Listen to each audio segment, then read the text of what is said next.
Chapter 414, 20th of August. With Camilla's help, Roddy finally found 2 books related to Solomon in the library. However, after reading through them, Roddy felt that the contents were a little strange. The High Elves seemed to avoid the name Solomon. The number of times they actually mentioned his name could be counted with one hand. Most of the time, the 2 books referred to Solomon as that person or him. In the strict history books, this kind of situation was very rare. Roddy knew that there must be a reason for this abnormality. However, no matter how he flipped through the books, he could not find any other useful information other than Solomon made outstanding contributions to the research of elemental spells. It was as if Solomon was really just an insignificant person. If he did not know about King Solomon's treasure, Roddy might have concluded that this was the case. However, he was very clear that the reality was completely different from the understatement in the history books. In his memory, Solomon's position in the hearts of the mage players was almost equal to Khadgar's. However, because the High Elves believed that the status of arcane magic was much higher than elemental magic, no one in the history books mentioned them together. It was only after the discovery of King Solomon's treasure that the elementalist's reputation suddenly soared among the players. He did not understand why the High Elves would ignore Solomon so much. However, since he could not find any more information, Roddy did not want to waste any more time here. At noon on the 20th of August, after saying goodbye to Naife and Camilla, he rode back to the silent forest on Kodak. The journey in the sky was very boring. Roddy opened the interface and looked at his current attribute. After the battle in Hollier, he allocated all the experience points to the advanced level. The large amount of experience points from the epic level mission had increased his Witcher from level 8 to level 10. As a result, Roddy also had the qualifications to activate the second advanced profession. At the same time, he also obtained a new battle stance and profession skill. Skill: Witcher's Vision use. Consumes 30% of mana to activate the Witcher's unique vision. Effect lasts for 1 minute. Cooldown time, 5 minute. Battle stance: Elemental Deviation, activate. Magic crystal damage and effects are reduced by 40%. The addition of a powerful skill and an additional combat stance often meant that a player's strength would soar. However, Roddy was not satisfied with the improvements brought about by this upgrade. After activating Demon Hunter Vision, everything around him didn't seem to be much different. Instead, it was slightly blurry. On the other hand, the Elemental Deviation battle stance was obviously used to defend against the attacks of magical beasts. Its practicality was very low. If it was against enemies like orcs or undead, this battle stance would be useless, and considering the 2 skills with mediocre effects, Fury and Pacify Magic Pet, Roddy even began to wonder if his class could still be called IMBA. However, complaints were just complaints. Compared to a level 10 ranger, the strength of a Witcher was indisputable. After several hours of flight, Roddy arrived at Elsa's village and began the final mobilization before departure as planned. Sodeler, along with more than 90 soldiers and engineers, were already in place. Winter clothes, high-calorie food, and all kinds of potions, scrolls, and weapons were all ready. This expedition consumed all the wealth that Roddy had accumulated over the past 6 months. Although it wasn't a waste of money, this kind of expedition to unknown territory still worried Sodeler as the Legion commander. He hung his weapon on the saddle and asked, "Is it really okay to suddenly decide to go to such a distant place? This time, it's more appropriate to call it an expedition." Roddy took out a stack of paper and handed it to Sodeler. "Now that you're the Legion commander, this is the battle plan. I've noted all the problems regarding the environment and dangers. If you have no questions, from now on, I won't give orders beyond my authority, no matter how this army is used. Are we really going to do this?" Sodeler had never heard of a battle plan before a battle, and he was even more unfamiliar with this kind of management style. However, looking at Roddy's expression, he knew that it was useless to say anything. He could only take the parchment and read it carefully. "Oh, by the way, this is new equipment I made for you. It'll be useful this time." Roddy casually threw a large bag wrapped in cloth to him. Sodeler opened it, and his calm expression suddenly froze. He pointed at the dragonbone shield in his hand and said in surprise, For me to use? It's custom-made. Hold it well." Roddy patted Sodeler's shoulder and asked the soldiers to move the level 18, larger Nokia to the carriage. He then walked over to Natha, who was holding a longbow not far away, and replaced 24 arrows in her quiver.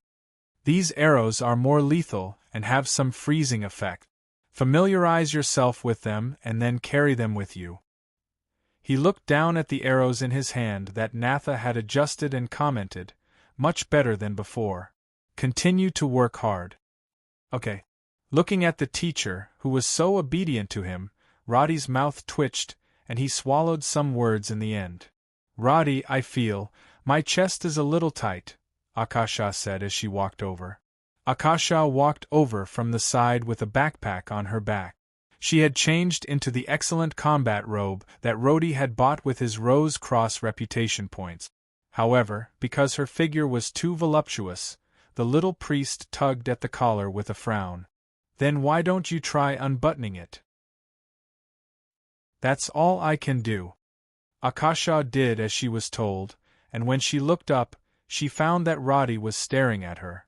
The little priest looked down strangely, and then realized that her cleavage was exposed in front of Roddy. She hurriedly covered it with her cloak. "Annoying." Roddy giggled a few times, helped her up the horse, and then turned to Sodeler and gestured. "Let's go." The team of 95 people immediately began to advance and set foot on the road to the other side of the border. 20th September. The waves brought about by the plague had gradually subsided in the territory, and Hollier had basically returned to its former prosperous state. The heat of the end of summer had gradually faded away, and when the weather gradually cooled down, it meant that it was the busy farming season again. EFTA did not suffer from drought or flood this year, so the grain harvest was not bad. After the farmers paid the autumn taxes this year, they would take the surplus grain and sell it. This was also one of the few times of the year when they could earn extra wealth. However, these people who lived at the bottom of society gradually discovered a problem in the process of selling. This year, the demand for grain in the territory seemed to be much higher than in previous years. And what made them even more curious was that these shops in Par territory had started to set up shops all over the territory. These shops used the same logo, name, and even decoration. Other than selling ordinary daily necessities, they actually sold firewood as their main product and placed it in the most conspicuous position. It's only September, it's still a long way to December. What's the point of selling firewood? Almost all the onlookers had similar questions, and the workers in the shops obviously did not know why their superiors ordered them to do so. In short, the firewood did not sell, and the foolish behavior of the Par Territories Trading Company spread throughout the territory and became the topic of conversation after meals. But just as they were laughing, they did not know that the one who secretly supported this move was the newly crowned female duke, Sally. In the ducal palace, the young Sally was quickly writing an order. The schwa-schwa sound of her quill brushing across the paper did not stop. Try to keep the purchase of grain as smooth as possible. Don't let the other nobles feel a sense of crisis. The trade volume of Elsa's village has doubled compared to last month. They've already sold the specialties to 7 or 8 other fiefs. I can't help those who are too far away. Send these letters to the other parishes. Let's try to make Henry more stable before winter. Sally calmly wrote down the names of several parishes' bishops, and then handed the letter to Hardedef. As a noble, the young Sally's prestige was not enough to influence the lords of other territories, but in the Rose Cross, the nickname White Sickle had spread to all the parishes in the kingdom of Karen. So the only thing she could do to help Roddy was to lay a good foundation in the church. The trade started by Elsa was only the first step. To be honest, such a small village could not produce enough goods to be sold in the whole country. Now, the only purpose of the caravans going out was to seek a sense of presence in those unfamiliar areas. The business plan still had a long way to go, but Sally was very confident about it. After putting down the quill, an urgent letter suddenly came from outside the study. "What's the matter?" A message just came from the border. A scout team found and destroyed a small group of orcs. Orcs. Sally's nerves instantly tightened. She stood up and asked, "When did it happen?" "It happened yesterday, and the news just came here." Hardadef handed over the crumpled letter. Sally reached out and took it. After reading it carefully, her knitted brows slowly relaxed. The warning that father made finally came in handy. She put down the letter and frowned as she analyzed the situation. The scout team only killed 5 orcs, and the report said that they were in a sorry state and did not even have the ability to fight. Then, what caused them to run to the border? I remember that their hinterland is 300 or 400 kilometers away from the border. Sally could not think of the reason, but she remembered what Roddy had said. She still ordered, "Send all the information about the border to Elson City at the same time."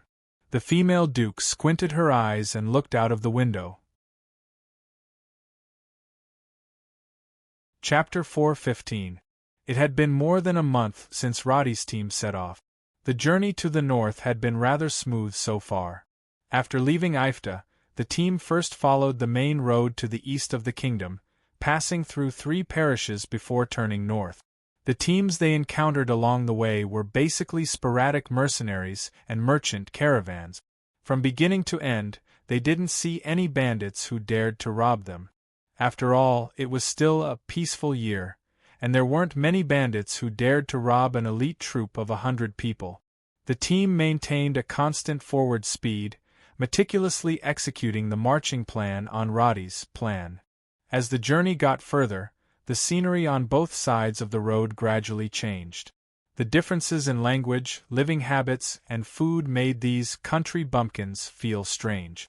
After staying in the northwest of the kingdom for a long time, many soldiers who had never left Ifta in their lives secretly sighed at what they saw in front of them when they came to the prosperous central region. In contrast, Natha was even more special. This was the first time she had completely left her hometown, and she was always tense. She didn't have a good night's sleep. Roddy had chatted with her a few times, but Natha's personality as a conversation terminator made it impossible for him to communicate with her. Fortunately, after leaving the last town of the trip, her condition finally improved. Roddy thought about it and finally came to a conclusion. These people in front of him didn't have the curiosity and passion of an explorer. They were generally conservative, and living a stable life in a familiar land was basically the wish of most people. There might be people like Columbus, but in this era, they could only be seen as heretic. Such a thought made him anxious, but then Roddy also understood that it was a groundless worry, so he put aside his thoughts and quietly hurried on. The North Peak was inaccessible, and the peak was more than 5,000 meters above sea level. Fortunately, the terrain wasn't complicated, and the team's speed was still in line with expectations. As time passed, the scenery on both sides gradually changed from green pines and cypresses to low vegetation. The soldiers would occasionally sigh at the clouds floating under their feet, but these gossips soon disappeared due to the lack of oxygen brought about by the elevation. At noon on the 22nd of September, the team arrived at the entrance of the Bravehearts Corridor in the North Peak. The Bravehearts Corridor was the name given by the players in Year 591. Before that, the passage connecting the warm world and the glacial plains was unknown. One of the main reasons why Roddy came here this time was to open up this corridor, just like the players did back then. The procession, after a short rest, began to march. As the wagons could not get in, The goods had to be carried by packhorses. As the horses had not died, they had rested well, and so the soldiers had hitherto been under little strain. Light the torch. If bats or other creatures appear, don't panic. Squat down and stay still. The sergeant repeated the things Roddy had warned him about over and over again. Sodeler led his horse to the middle of the group. Walking side by side with Roddy, he looked ahead and asked curiously, "How cold is it on the other side of the mountain range?" At this time of year, the temperature there is equivalent to Efta's deep winter.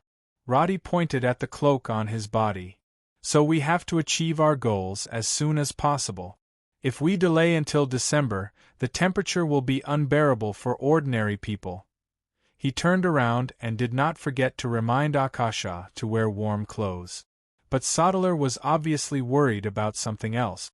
He pointed to the front and continued to ask, "Those barbarians? Do we really have to make contact with them?" The plan mentioned that Roddy had to make contact with the natives of the ice field. Sodeler had always been cautious about this. "If we don't make contact with them, we can't guarantee our logistics." As Roddy walked, he briefly explained the background of the ice field. The barbarians have lived here for hundreds of years. They know how to survive in that kind of extreme environment. However, it is difficult for us to rely on this small amount of supplies to support our return. So we have to build a good relationship with them so that everything can go smoothly. As for the solution, do you see those special knives? Metal weapons were priceless treasures to them. Just give them something, and our food will be guaranteed. Sodeler did not quite understand Roddy's thinking. He frowned and whispered, "Are they trustworthy? Aren't they afraid that the blades will be pointed at us if we give the barbarians weapons?" "If there are only barbarians on the glacial plains, then this method definitely won't work." Roddy smiled. "But have you heard of snow monsters?" Not only Sodeler, but even Akasha and Natha were curious about what it was. They all turned to look. "There is another kind of human-like creatures living on the ice field. They are more barbaric and powerful than orcs, but also more stupid. Their foraging skills are very weak, so they can only ask for food from the barbarians, or use the barbarians as rations." Sodeler nodded and quickly sorted out his thoughts. He did not ask any more questions. Akasha, on the other hand, became interested. She leaned over and asked, "Will we encounter snow monsters?" "Basically, they won't. The barbarian tribe's combat strength is very strong. In order to resist the cold and find enough food, their physiques are stronger than all of us. Basically, only the barbarians who are alone will be caught and eaten by the snow monsters. 3 barbarian tribe soldiers can definitely kill the snow monsters head-on. Once we get out of the Bravehearts corridor, we will be in the barbarians' territory. The snow monsters will not dare to come here." Roddy was very familiar with this. After all, he had learned his berserker secondary profession from the barbarian mentor. He had completed a series of profession advancement quests in the glacial plains. In terms of familiarity, he was more than enough to be a tour guide in the glacial plains. "You know a lot." Akasha was amazed. She moved closer to Roddy because the temperature was getting colder. Natha glanced at them, pursed her lips, and continued to maintain her silence. It took 3 hours to cross the mountain range. After resting and eating to replenish their energy, the team finally made it out of the hidden valley before sunset. The moment they stepped out of the dark cave, almost every soldier let out a gasp of surprise. Everything in front of them was white. Thousands of years of accumulated snow had turned the northern plain of the North Peak Mountain into a world of white. Although it was almost sunset, the afterglow of the sun was still unusually dazzling because of the reflection of the snow. This caused the soldiers to cover their eyes after their exclamation of admiration, trying to adapt to the dazzling scene. Sodeler narrowed his eyes. He was about to give the order to reorganize the team, but a sudden noise made him suddenly alert. "Reconnaissance team, investigate the situation and report back." As soon as he gave the order, Natha had already rushed to the top of the cliff. Because the eyes of the wood elves were different from those of humans, she adapted to the light much faster. At this time, with just a glance, Natha raised her hand and pointed below the team. "There are people over there! Roar!" As soon as her voice fell, a muffled roar made the movement of the soldiers freeze. Roddy hurriedly rushed a few steps forward. When he looked down, his originally calm face revealed an undisguised astonishment. "That's not right," Sodaler followed behind. He had already drawn his longsword and was ready to fight, but after seeing the scene in front of him, he was also a little confused. What is this situation? Dozens of meters away, 4 humans in animal skins were running desperately. Beside them were 2 people lying unconscious on the ground. It seemed that they had been attacked and were running away. And these people's tall bodies, strong bodies, and dark brown hair proved that they were undoubtedly the barbarians of the glacier plains. But what puzzled Roddy was that these barbarians, who all had the potential to change profession to berserker, were actually being chased by a snow monster. "Roddy, didn't you say that their combat strength is very strong?" Akasha also came to Roddy's side. Looking down, she asked curiously, "Or is it something very terrifying that is chasing them?" "That is a snow monster." Roddy raised his hand and pointed at the less than 2 meters tall, covered in white fur, roaring as it chased after the barbarians. "This is the most ordinary snow monster." How was it ordinary? This was simply a trash snow monster. In his memory, the most ordinary snow monster was 2-3 meters tall. This guy, who was 1-9 meters tall, was probably a second-class cripple among the snow monsters. However, this guy had actually beaten up the 6 barbarians and forced them to run away? Roddy felt as if he had been slapped in the face by his own words. He had just said in front of a group of people how strong the barbarians were and how weak the snow monsters were. In the end, when he came out, he saw a thin and weak snow monster chasing a group of barbarian warriors. What happened to the 3 barbarians beating up the snow monsters? With Roddy's prestige, the group of people around him almost all obeyed him. But the current situation made Akasha, Sodaler, and even Natha look at him strangely. Their faces were full of "why is this not in the script" expressions. Of this, there must be a reason. Natha, Akasha, help them get rid of that snow monster. That way, it will be easier for us to interact with these barbarians. Roddy tried to keep his tone as serious as possible, but his heart was beating like a drum. These barbarians' levels were not low. Even if they rushed up and tore the snow monster apart with their bare hands, they would be able to kill it. Why are they running? He stood there frowning in thought. Beside him, Natha's arrow had already shot out. At the same time, holy light from the sky fell on the injured barbarian. The battle immediately changed because of the 2 people's participation. The snow monster's arm was shot by Natha. It let out a strange cry and stopped foolishly to check what was missing from its arm. In the end, it became a standard target and was immediately shot through the throat by a second arrow. The snow monster clutched its neck and fell to the ground in pain. Then, it gradually stopped twitching. The injured barbarian stood up in surprise because of the healing spell. Not far away, those who were running away gradually stopped. Their eyes stared at the snow monster that had been shot to death. For a moment, they did not even dare to approach it. They're like a pack of frightened wild dogs. Chapter 4:16. To Roddy and the others, the battle that took place on the snowy ground was rather comical. The ferocious snow monster was killed with 2 arrows. Nada, who was holding a longbow in her hand, stood there quietly after confirming that the enemy was dead. Compared to those barbarians who were scared witless, she looked like a lone shadow. The contrast was too big. Akasha did not continue to move forward after casting the theurgy. She looked at these guys in primitive clothes, and her heart was quite curious. Although they were all humans, the barbarians were obviously taller than the people of the Kauan kingdom. They were generally strong, had thick limbs, and had thick beard. They did seem to fit the definition of strong warriors.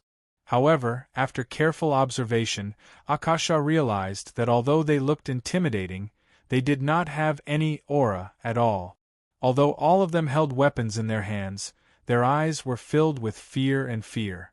They soon discovered Akasha and Natha, and then they noticed Roddy, Sodalar, and the others above. The barbarian who seemed to be the leader took a few steps forward, as if he wanted to communicate with Roddy and the others. However, the 6 warriors hesitantly took a few steps back after his companion said a few words. Then, they turned around and prepared to leave. Roddy frowned deeply. In his impression, the reason why the barbarians were called barbarians was not only because of their primitive way of life, but also because of their radical way of dealing with problems. If the barbarians were the kind of people who would run away at the sight of strangers, they would have starved to death on the glacial plains long ago. What now?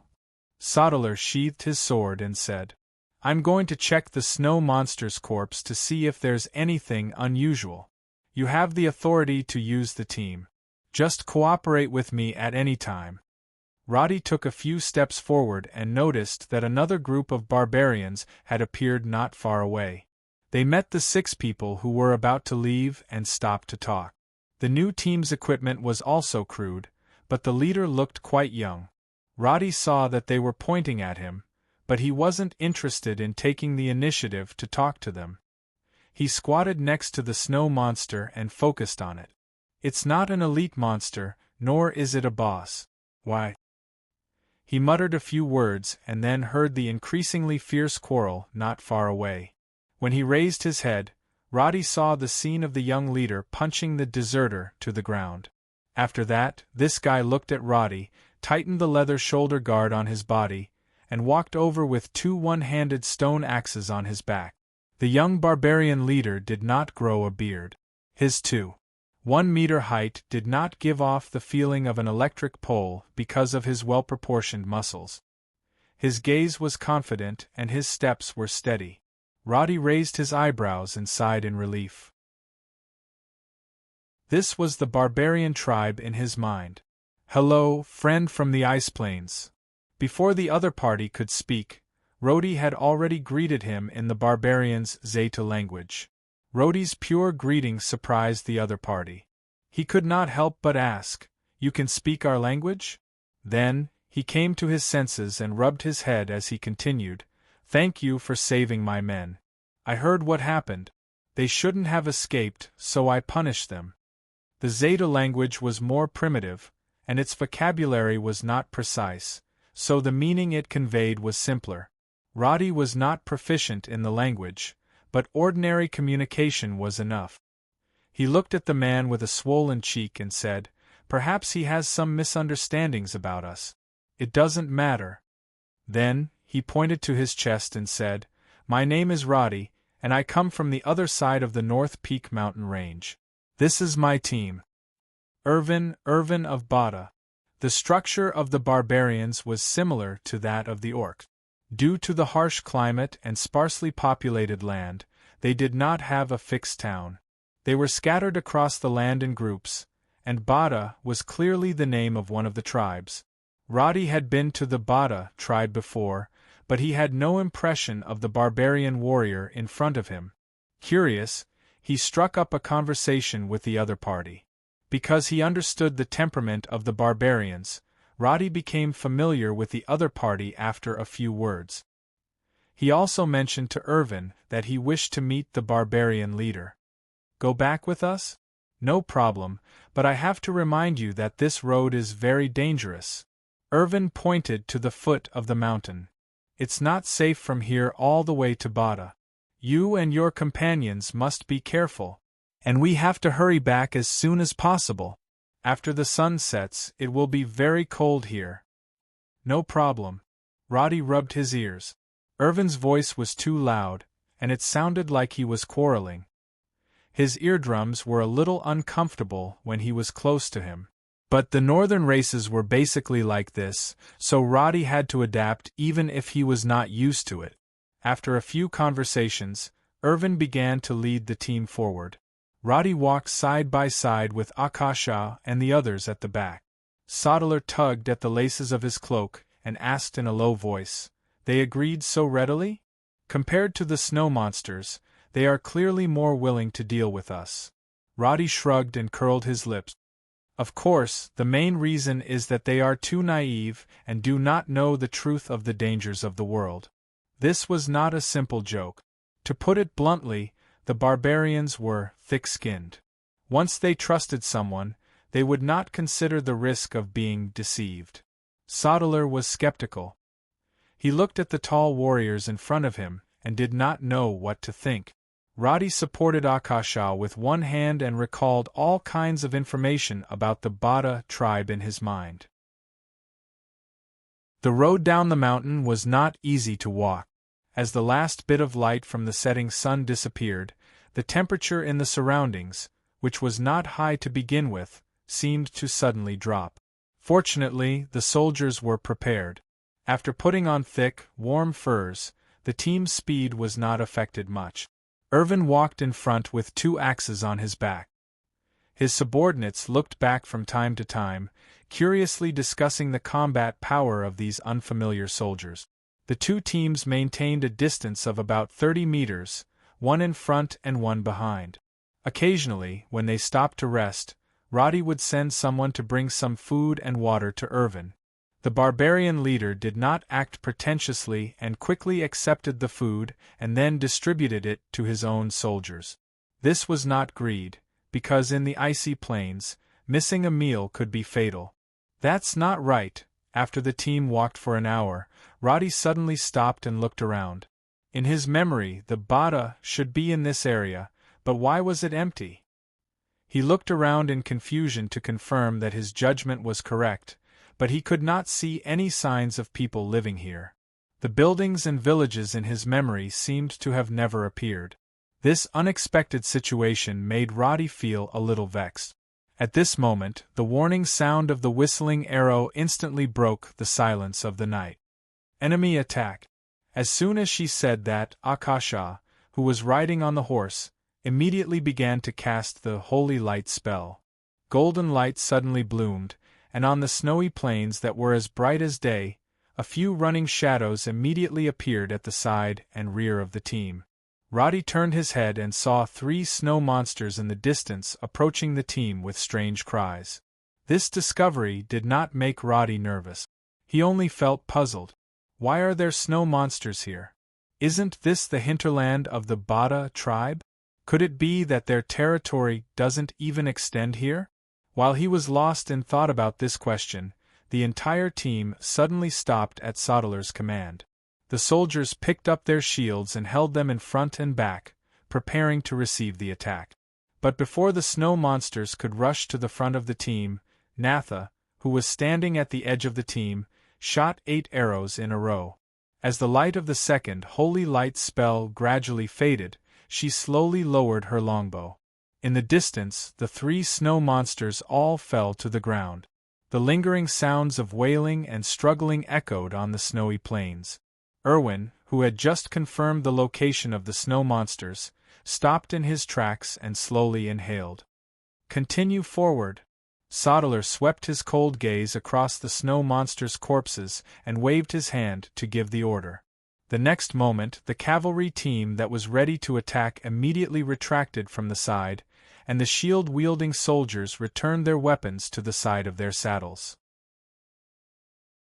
The formation changed, and the front and back coordinated. This series of movements was quiet and orderly, causing the group of barbarians in front to stare blankly. The corpses of the 3 snow monsters lay in the distance, like trash that had been casually thrown away. Irwin gulped and felt his hand holding the axe handle turn cold. He wasn't afraid of the snow monsters, but that didn't mean he could easily finish the battle against 3 snow monsters. This sudden interlude caused the team's atmosphere to change slightly. Irwin's gaze flickered with some complicated emotions, but when he looked back at his subordinates who were full of reverence, he sighed. He put the axe on his back again and continued to advance on the snowy ground, one step at a time. Just like this, the team continued to advance for 3 hours. Roddy finally saw a village in the valley between the mountains. Although it was called a village, it was actually dozens of low stone houses of different shapes. In order to keep warm, the barbarian stone houses were covered with 7 or 8 layers of animal skin and excrement. Although they looked ugly, they could maintain sufficient temperature in the bitter cold. Roddy, is there a problem there? Akasha tugged at the scarf wrapped around her neck and turned her head to ask, I saw that you didn't look too good along the way. Something's not right. The plan may need to be changed. Roddy frowned at everything in front of him and muttered, Why is there such a big difference? I've never heard of such a thing. He looked at the map. If the territory of the Barda tribe had shrunk to such an extent, then the entire barbarian territory was probably less than 40% of what he remembered. This was a situation that Roddy hadn't expected.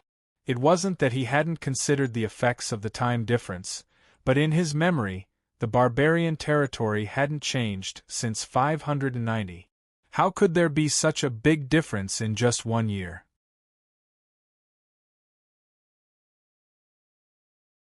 Chapter 4:17. Late at night, inside the Barda tribe's camp. Although it was early autumn, there had been 2 or 3 snowfalls on the glacial plains. In the howling wind, Roddy's team temporarily found a low slope to gather for warmth. Because the temperature was too low, even in front of the bonfire, the soldiers were so cold that they stamped their feet. Fortunately, Roddy was well prepared. Thick cloaks and specially purchased cold-dispelling potions were enough to ensure that the soldiers would not lose their combat effectiveness because of the low temperature. Roddy did not immediately enter the village after arriving at the camp.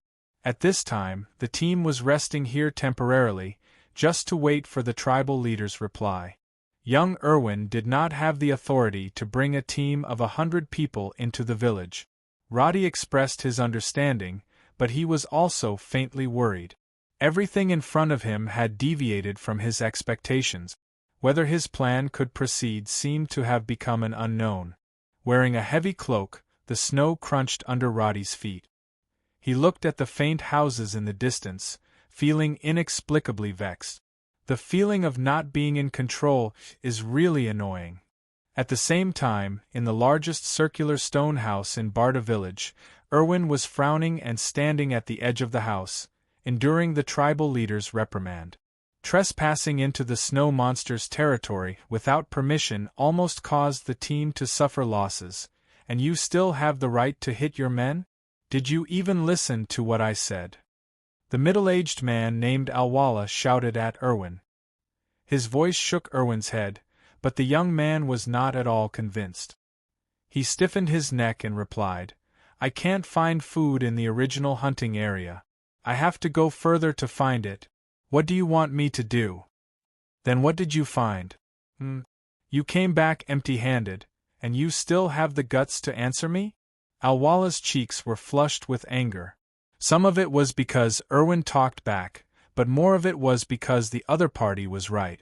The Barda tribe's hunting area had gradually been invaded by the snow monsters, and hunting without any results had become the norm. If this continued, even the best hunter would probably return empty-handed. However, neither of them believed that they were wrong, so they remained in a stalemate. As the leader of the tribe, Awala's stature was about the same as Erwin's. However, he was nearing 50 years of age and had a head full of white hair. His most distinctive feature was the hideous scar on his face.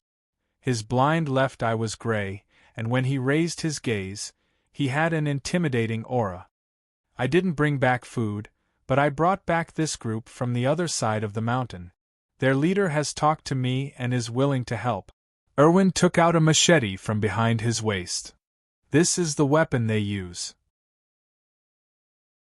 The leader, Roddy, said that if we use this weapon, killing the snow monsters will be a piece of cake. The barbarians could only use pig iron at present. Moreover, most of them were crude cooking utensils. They didn't have the craftsmanship to make metal swords. At this moment, the weapon Erwin took out was only the most common standard machete of the kingdom of Karen, but as a natural warrior, Avala could see the power of this weapon at a glance. He reached out and picked up the machete. With a wave of his hand, the wooden chair beside him split into two with a crack. An ordinary person without training would not be able to do this. However, the barbarians were natural warriors. They could almost instantly grasp the knack of using the machete. Looking at the broken wooden chair on the ground, Avala's remaining eye narrowed. He raised the machete and examined it carefully. The machete, which was almost undented, still exuded a cold aura. The atmosphere in the room changed slightly. Avala's hand, which was holding the machete, trembled slightly. His eyes flickered as he stared blankly. The young Erwin could guess what the tribal leader was thinking about. 10 years ago, Avala had almost lost his life in a battle with snow monsters. That time, he and his 4 companions had encountered 3 snow monsters on the ice plains. After a bloody battle, his companions were all killed, and he had relied on a stone axe to carve out a bloody path. At that time, Avala's abdomen had been cut open and one of his eyes had been blinded. When he had walked out of the village, he had directly collapsed in the snow because of excessive blood loss. Later, he had also relied on his tenacious vitality to survive. As a result, he had gained the respect of all the people in the tribe and eventually became the leader of the Barda tribe. However, what puzzled Erwin was that Avala had clearly become famous after that battle with the snow monsters. However, after that battle, his attitude towards the snow monsters had become extremely negative. After he became the leader of the tribe, he had actually issued a death order. If any hunter encountered a snow monster, they must choose to avoid it and preserve their strength with all their might.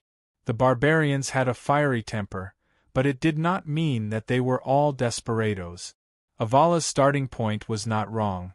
He wanted to avoid casualties for his people, and he thought that only when the tribe's population increased would they have the capital to deal with those ferocious snow monsters in the future. Thus, this order had been obeyed for 10 years. Now, although the population of the Barda tribe had increased by a lot, when faced with the snow monsters, no one would think of fighting head-on anymore. Originally, they were not afraid of the snow monsters. However, as they hid from the snow monsters, their mindset gradually changed. Warriors should never be afraid of battle, because once hiding becomes a habit, the lost fighting spirit would not be able to be rebuilt with just a few commands. In the current Barda tribe, only young warriors like Erwin would maintain the desire to challenge and kill the snow monsters.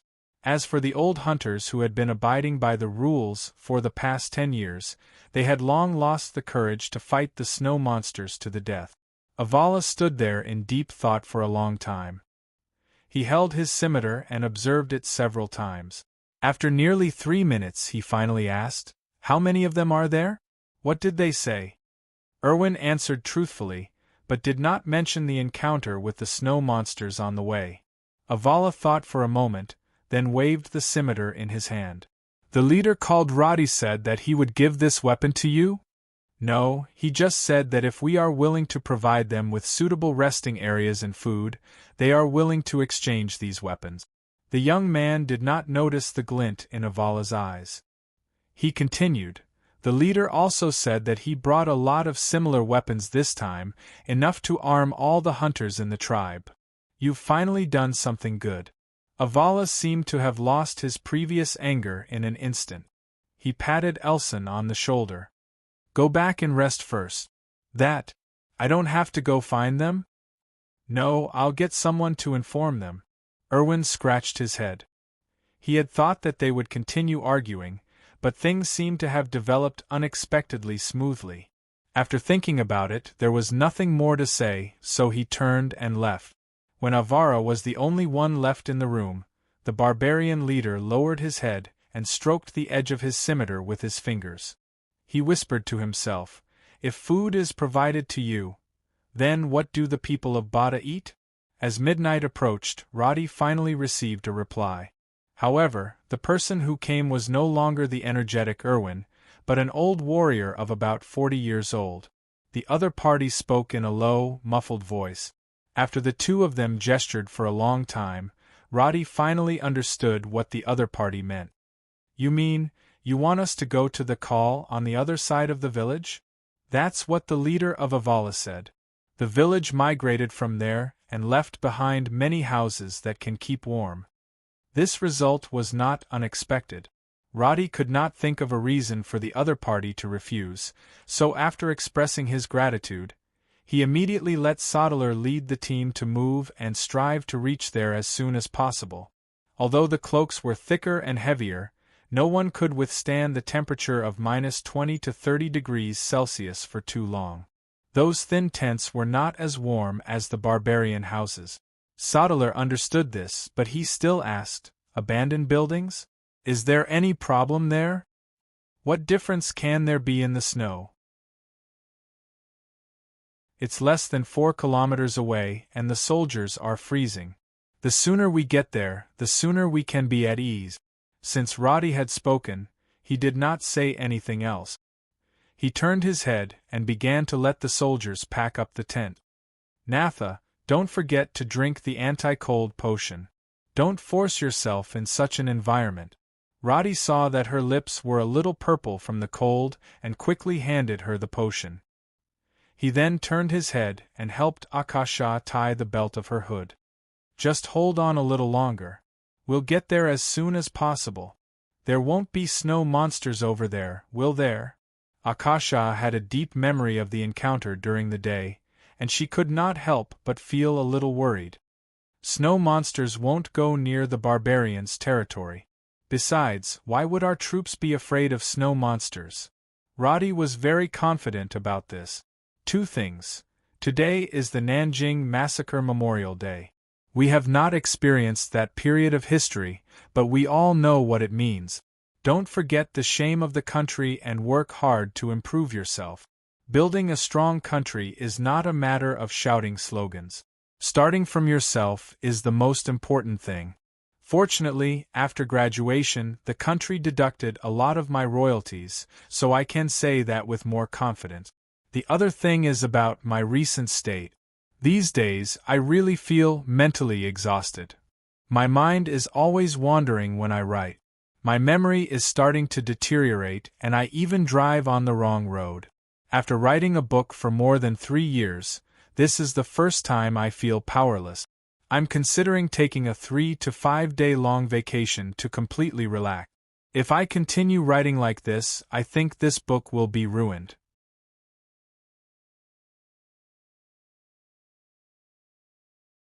Chapter 4:18.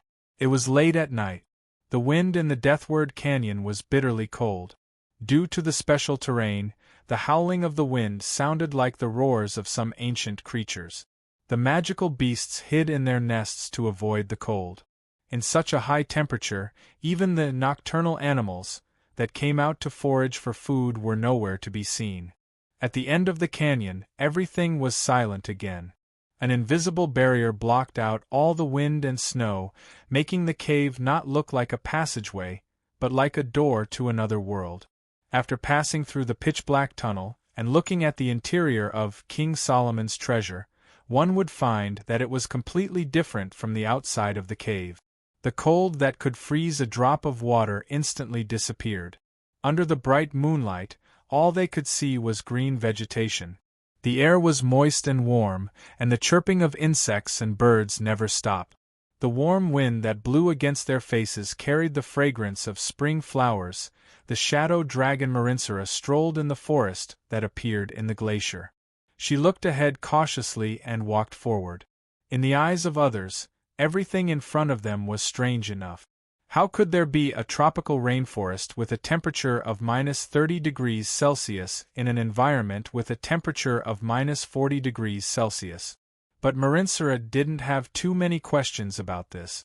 After reaching level 60, this shadow dragon's strength had exceeded the understanding of most humans.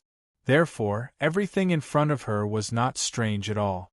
Using an elemental barrier to cover a piece of land and completely block out the cold from the outside world was completely feasible in theory.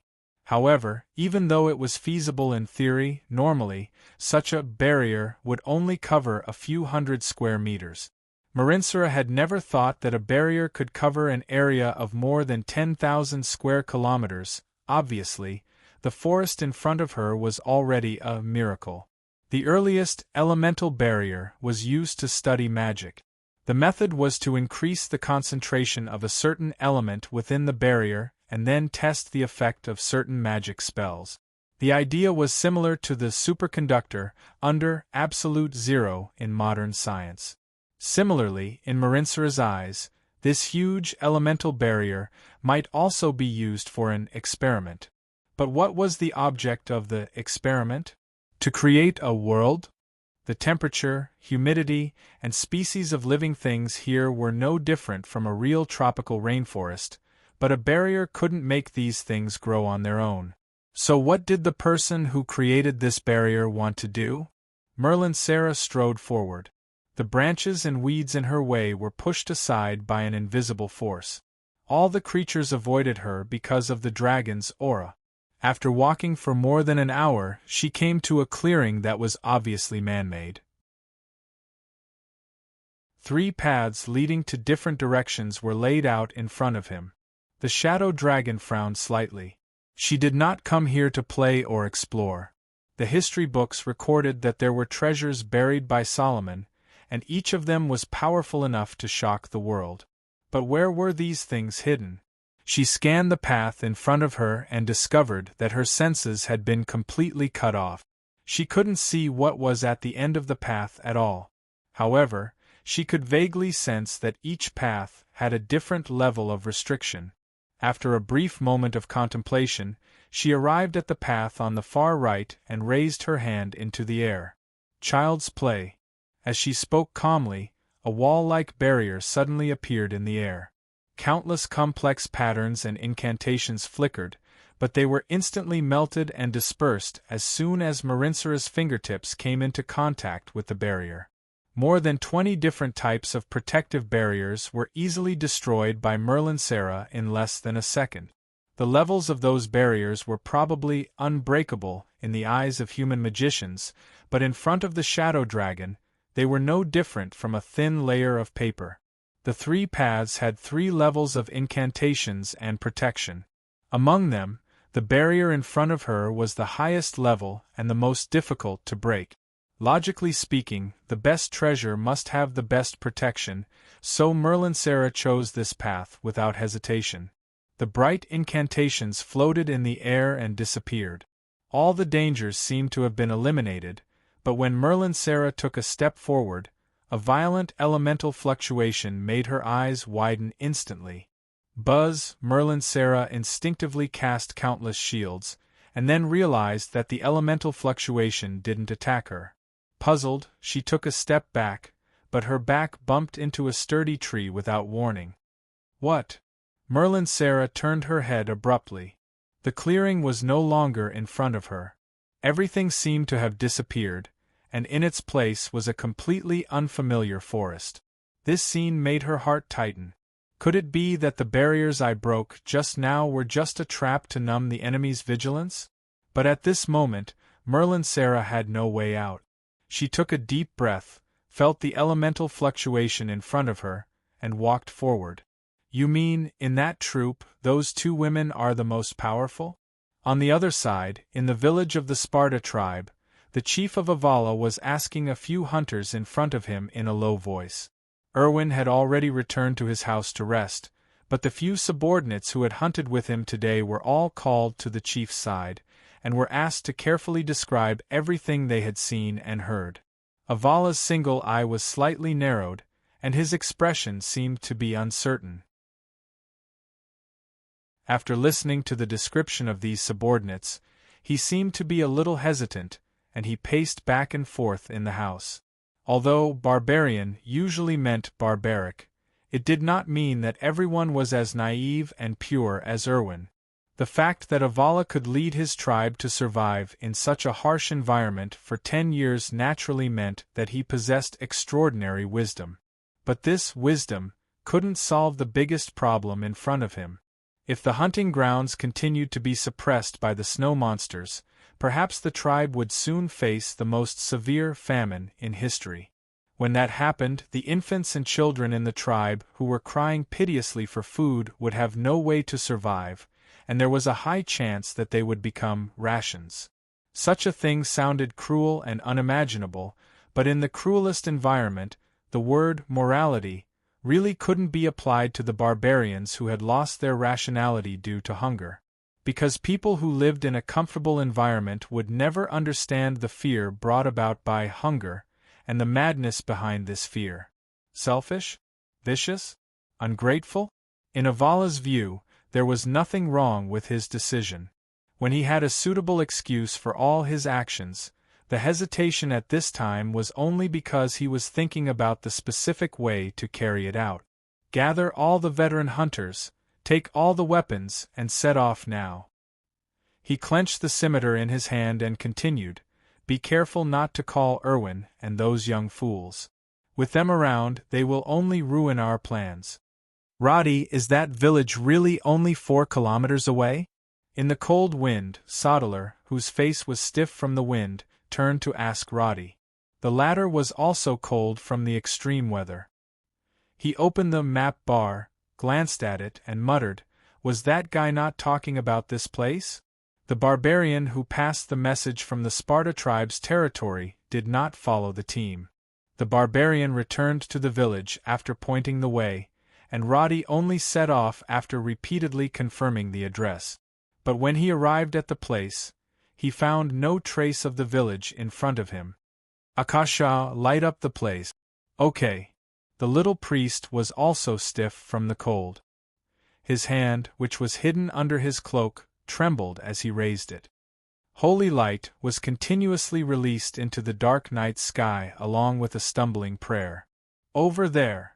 Roddy's eyesight was outstanding, and he finally found a raised shadow at the edge of the distant hillside. The soldiers who were enduring the bitter cold found their destination in front of them. They immediately cheered in a low voice, and then silently increased their speed. "Keep it up, we're almost there." Although his level was high and his attributes were strong, the feeling of being frozen was really unbearable for Roddy. He shouted while not forgetting to remind them, weapons must be half unsheathed. Be careful not to freeze in the scabbard. Don't touch the weapon with your skin. Pay attention to the surroundings. This common sense was very important to the soldiers who had not experienced extreme temperatures. Sodaler curiously asked for the reason, and after getting the answer, he reached out to touch it in disbelief. After a layer of skin was stuck, he finally obediently put on his glove. "It's actually like this," Sodaler muttered a few words. He was about to curse the terrible weather, but when he looked ahead, he suddenly stopped in his tracks. There seemed to be something just now? Because of the strong wind, Roddy usually lowered his head and buried his face in his hood. Now that he saw Sodaler stop, he also looked over curiously. "What can there be in this place? Maybe it's a polar fox something like." Halfway through his words, Roddy suddenly changed his tone. No. Akasha, immediately light up the place."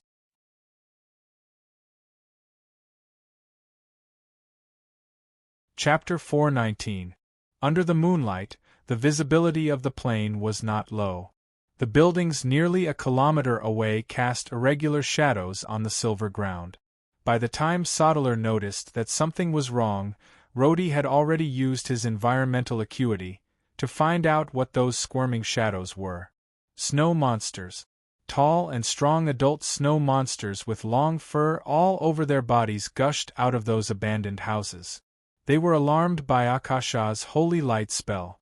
After howling a few times, they saw Roddy's team and immediately rushed over without saying a word. "Damn it! Why are there snow monsters here?" Roddy gripped the hilt of his sword and frowned. It was not unusual for scattered snow monsters to appear, but it was definitely not normal for a complete snow monster group of nearly 100 to live next to the barbarians. Everything was different from what he remembered. What was going on? It seems like we've been tricked by the barbarians. Sodeler's voice came from the soldiers as they prepared for war. Roddy frowned. Impossible. Some villagers in the kingdom of Karen have killed and robbed people. Sodeler pulled out his sword with a serious expression and pointed behind him. As natives, don't they know the situation here? This should be the most logical deduction, but Roddy had never considered this possibility. However, when everything happened, he realized that he had fallen into a misunderstanding. Up until now, his judgment of the barbarians had been based on the memories of these guys after they had interacted with Karen. He actually did not know what they were thinking before this. Were the barbarians so friendly before they established diplomatic relations with Karen? This discovery made Roddy break out in cold sweat. He suddenly turned back to look at the road he had come from. Under the continuous illumination of the holy light spell, he suddenly saw some wriggling shadows. Although he could not see clearly, Roddy could rely on his extraordinary eyesight to confirm that they were not snow monsters. In this world of ice and snow, who else could hide on the other side of the slope except the barbarians? Roddy narrowed his eyes and deeply remembered this lesson. The olive branch extended to strangers might not always be returned with kindness. In the end, he still thought too highly of these guys. Don't slap a smiling face. Really? Roddy rubbed the space between his eyebrows. He was silent for a few seconds amidst the messy sounds of equipment clashing. Then, he took a deep breath and said to Sodeler, "Since that's the case, we have a few choices."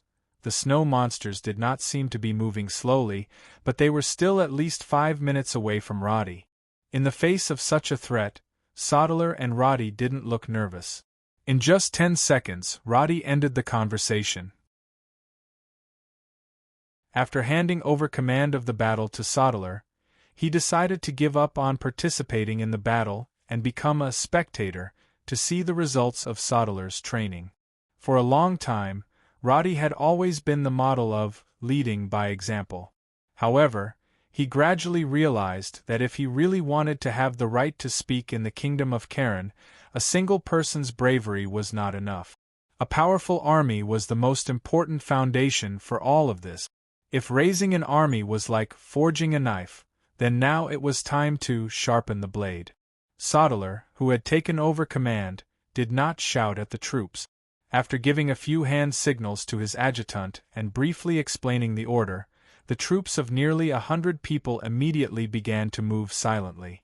The engineering team quickly abandoned the supply wagons and retreated. Then, they helped the 15 veterans in the troops put on their heavy armor. When the snow monsters were 300 meters away, the 20 heavily armored infantrymen were already fully armed. They raised their battle shields and chain hammers and stood at the forefront. However, they did not line up like before. Instead, they stood in a crisscrossed position with the other light-armored infantrymen. At first glance, the troops of more than 40 veterans looked a little messy. However, as he quietly observed, Roddy secretly sighed at Sodeler's sense of battlefield. At the same time, Akasha and Natha had tacitly taken their positions. The little priest in the cold wind chanted a prayer with a solemn expression. Under the golden light, a series of blessing spells fell on the frontline soldiers. On the watchtower, made of wagons, Natha held a longbow and locked her eyes on the enemies in front of her. The snow monsters were tall, and when they ran, they made crunching sounds in the snow. Occasionally, their low growls filled with desire could be heard. To the snow monsters, who had no natural enemies, these humans who suddenly appeared near their territory only represented the word food. The retreat of the barbarians against the snow monsters had made these guys lose the last trace of fear. And the holy light spell that kept flashing in the sky excited these guys with low intelligence. The brighter the light, the clearer they could see the appearance of these humans.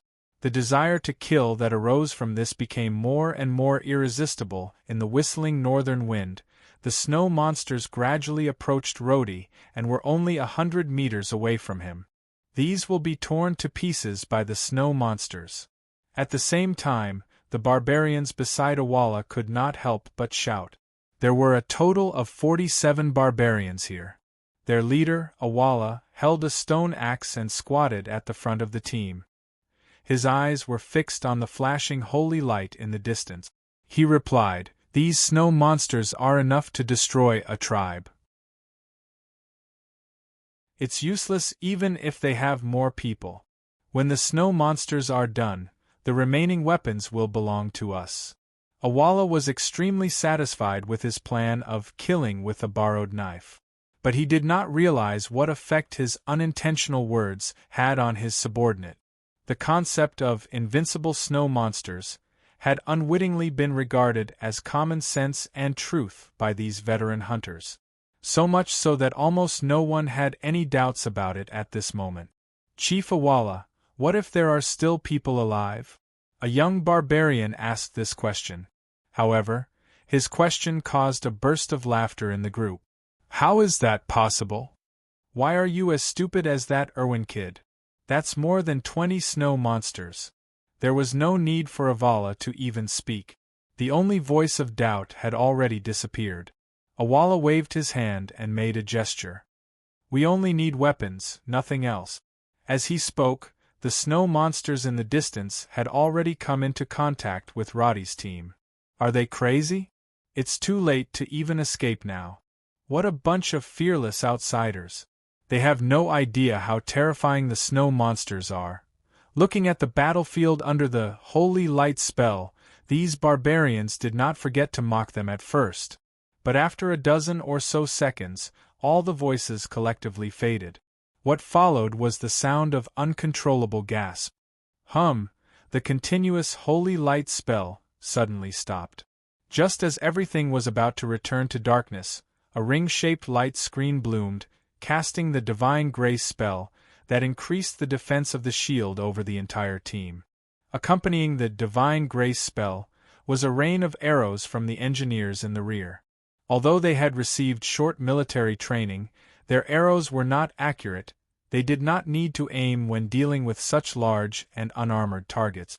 With just a volley of arrows from a distance of 40 meters, a snow monster fell to the ground because its head was pierced through.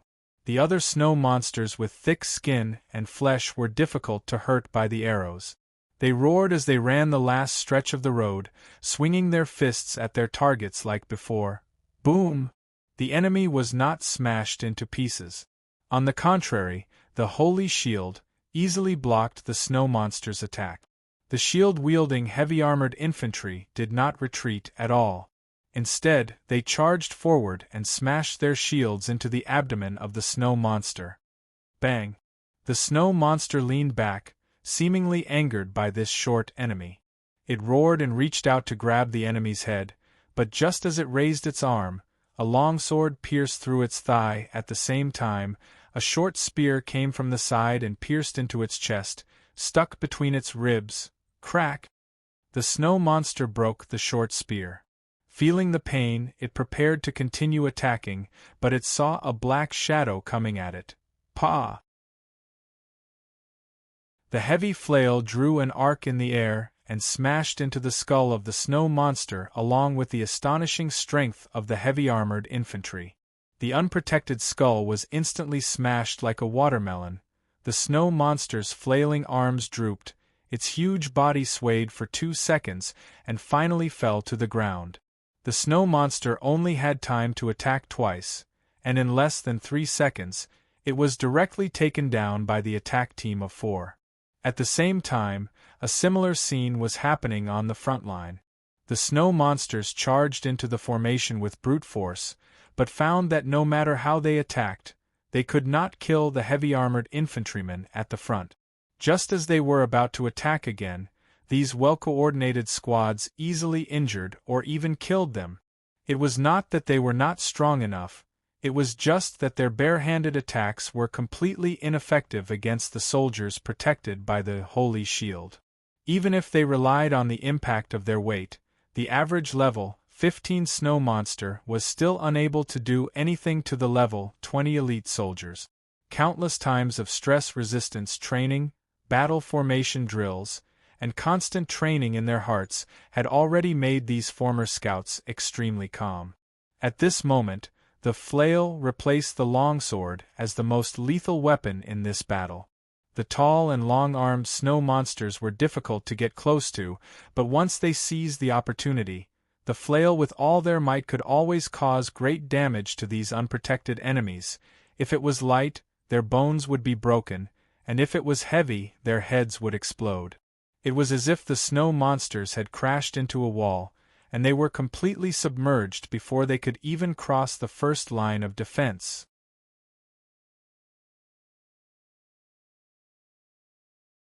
Chapter 420. The dark night was illuminated by the flickering lights. The snow monsters' angry roars gradually turned into wails, and finally, silence. Because there was no concept of a formation, the scattered snow monsters that charged into the battle formation were all swallowed up by the flashes of sword. The teamwork method perfectly restrained the snow monsters, who were individually strong but few in number. Under Akasha's care, no one died. Change formation. Advance. Sodalar's emotionless voice rang in everyone's ears. The heavily armored soldiers at the front immediately raised the shields in their hands and strode to the very front of the entire formation. At this moment, more than 20 snow monsters had fallen. The few that were still alive looked at the soldiers in horror. They gasped in horror. They no longer had any desire for food. All they wanted was to run as far away as possible. However, before the snow monsters could get up, the soldiers' hammers and swords fell mercilessly on them.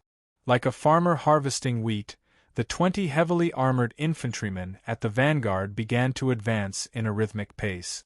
The soldiers on the flanks filled in the gaps with short spears, and the engineers at the back followed with short bows.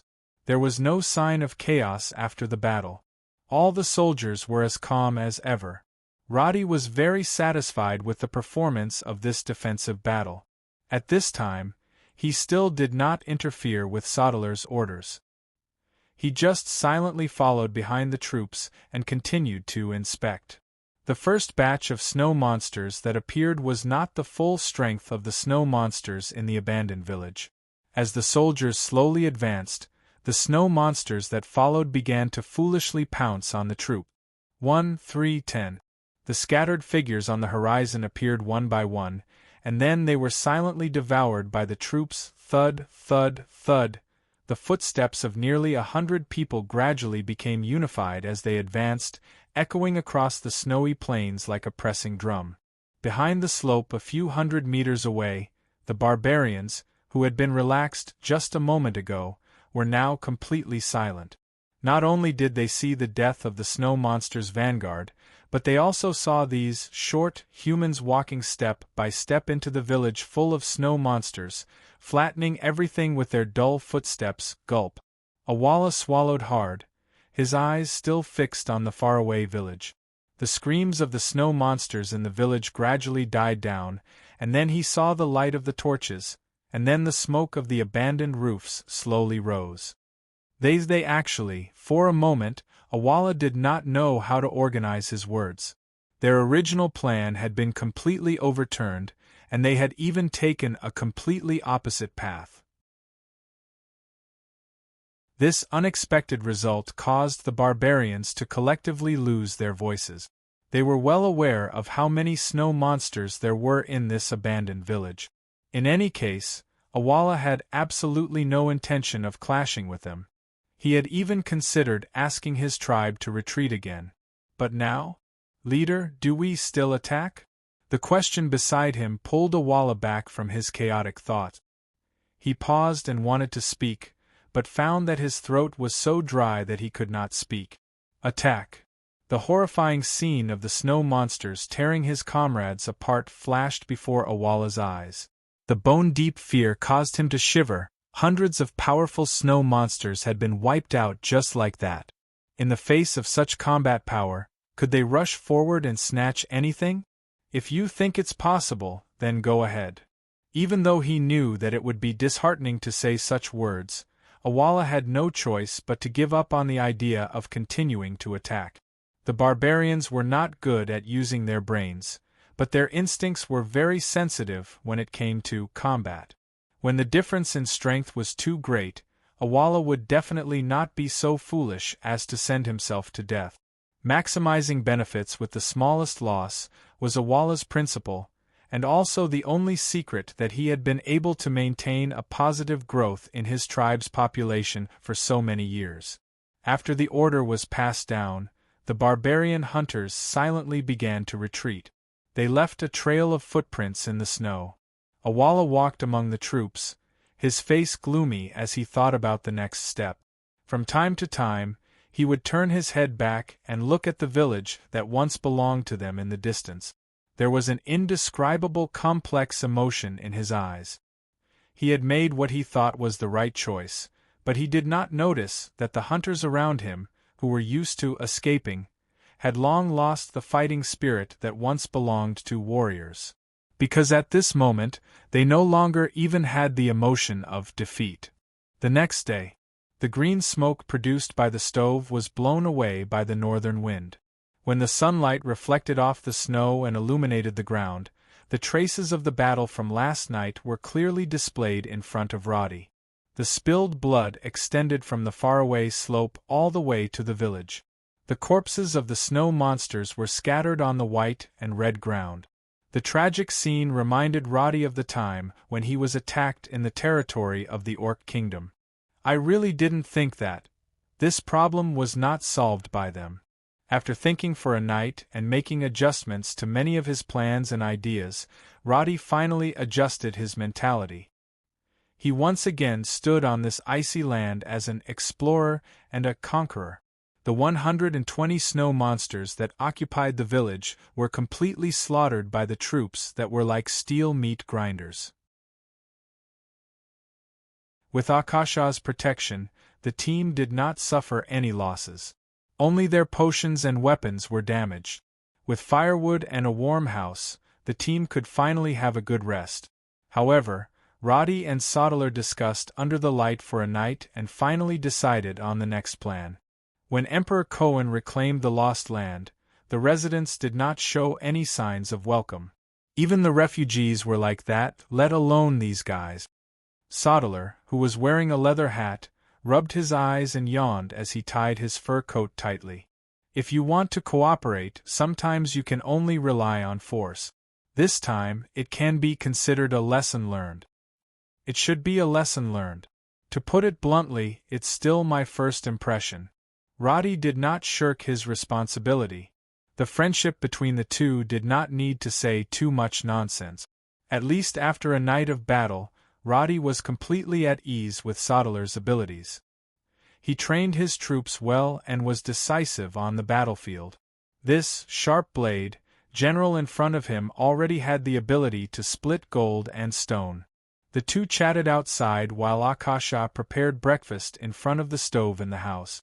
The red charcoal emitted heat and warmed the house. Natha, who was originally standing guard outside, had just returned from her shift and was now sitting next to the fire. Unlike outside, the two girls in the house seemed a little quiet. After experiencing similar battles many times, the two of them had long since lost the emotion to lament. Natha slowly bent and straightened her fingers to ease the stiffness caused by the low temperature. Akasha, who was beside her, noticed her movements and looked over. After thinking for a moment, she raised her hand and released a divine spell. In the faint light, her hands gradually regained their original flexibility.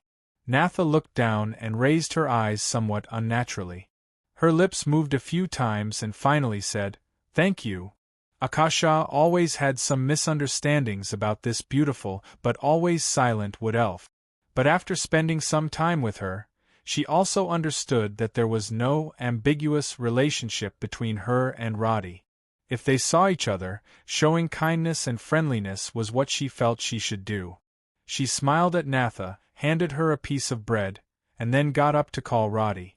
But as soon as she walked out of the house, the sergeant's order sounded from afar. Gather in an hour and get ready to march. Because of yesterday's hunting, Erwin woke up a little later today. But when he put on the animal's skin and walked out of the house, he felt that the atmosphere around him was not quite right. This young barbarian warrior was full of passion for battle, but he knew nothing about the ways of the world. To put it simply, he was simple-minded and all brawn.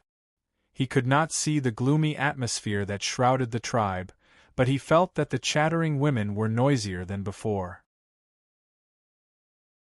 Those people killed hundreds of snow monsters. The chief said that he wanted to rob them of their weapons, but in the end there was no way. But it's a good thing. Those snow monsters who robbed our village were all killed. What good thing? What if those people came over and killed us too? Hearing a few words, Erwin felt that something was wrong and stopped to ask a few questions. When he got the answer, his expression suddenly changed. How can this be? He was surprised at first, then angry. Without another word, he rushed towards the chief's house. At this moment, two old hunters walked out of the house. When they saw Erwin's appearance, they immediately felt that something was wrong.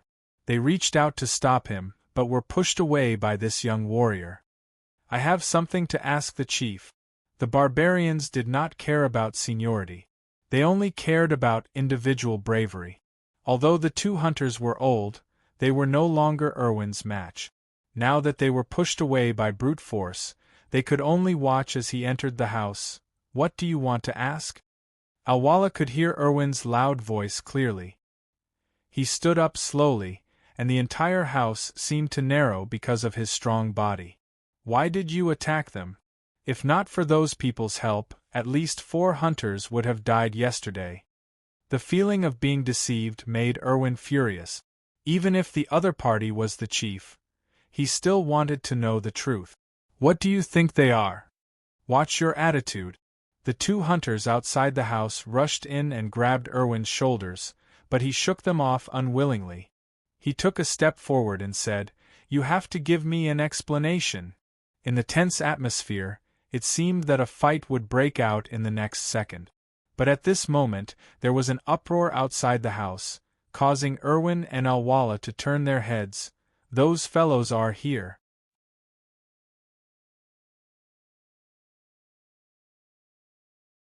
Chapter 421. Hearing his subordinate's words, Awala's brows instantly furrowed into a knot. Although he had mentally prepared himself, the scene before him was somewhat beyond his imagination. Erwin also had doubts in his heart. He strode out of the stone house and looked outside. Awala followed behind, his originally gloomy expression gradually replaced by shock. He clenched his fists tightly. Outside the village, Roddy's solemn-looking troops did not assume an offensive stance. They only lined up and moved forward calmly.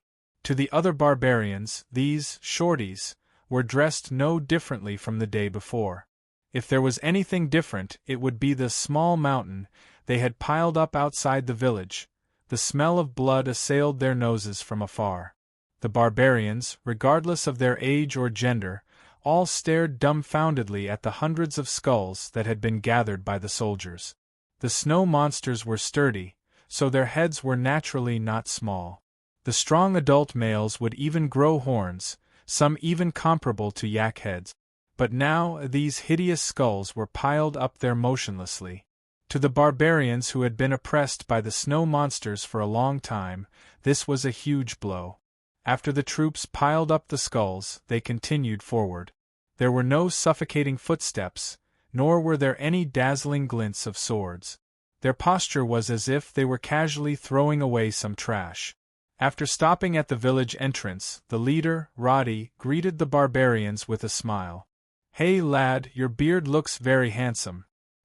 He reached out and took off the hood of his fur cloak. He waved at a 15 or 16-year-old young barbarian nearby and said, "I want to talk to your leader. Can you inform him?" Looking at Roddy's friendly smile, the naive child was stunned for 2 seconds. His gaze swept across the skulls of the snow monsters, and after a moment's hesitation, he turned and ran towards Awala. That's why I say that sometimes, this method is simple, crude, and effective. Roddy had a smile on his face as he looked into the distance. But as he chatted with Sodeler behind him, his tone was somewhat cold. In a place like this, the fist is the hard truth. The rule of the strong preying on the weak will not change, no matter where you go. Since they've made their choice, they can't blame anyone else. Sodeler did not have a good impression of these barbarians. The snow monsters were not pigs waiting to be slaughtered. Had they not been strong and well prepared, they would never have been able to return to the kingdom of Karen. I have to find a suitable way to solve all of this. Roddy understood what he was thinking. He smiled and turned to walk in the direction of Avala. The barbarian leader in the distance seemed to be at a loss. A few older hunters in the village sensed that something was wrong and approached with solemn gazes. Roddy swept his gaze over them. His pace did not change, and even the expression on his face became even more friendly. Akasha pulled up her hood and followed from the side. Natha was in the middle of the team. Nearly 100 soldiers looked relaxed, but in fact, they were observing the layout of the buildings around them. The leader of the barbarians in front was already in a state of confusion. This little man, who was a head shorter than him, was just strolling forward, but the team behind him was following behind him, as if they were a single entity. That formless might seem to have silently enveloped the entire village at this moment, causing Awala to feel an indescribable pressure. My name is Roddy. I come from the kingdom of Karen. It's a pity that I couldn't talk to Chief Avala yesterday.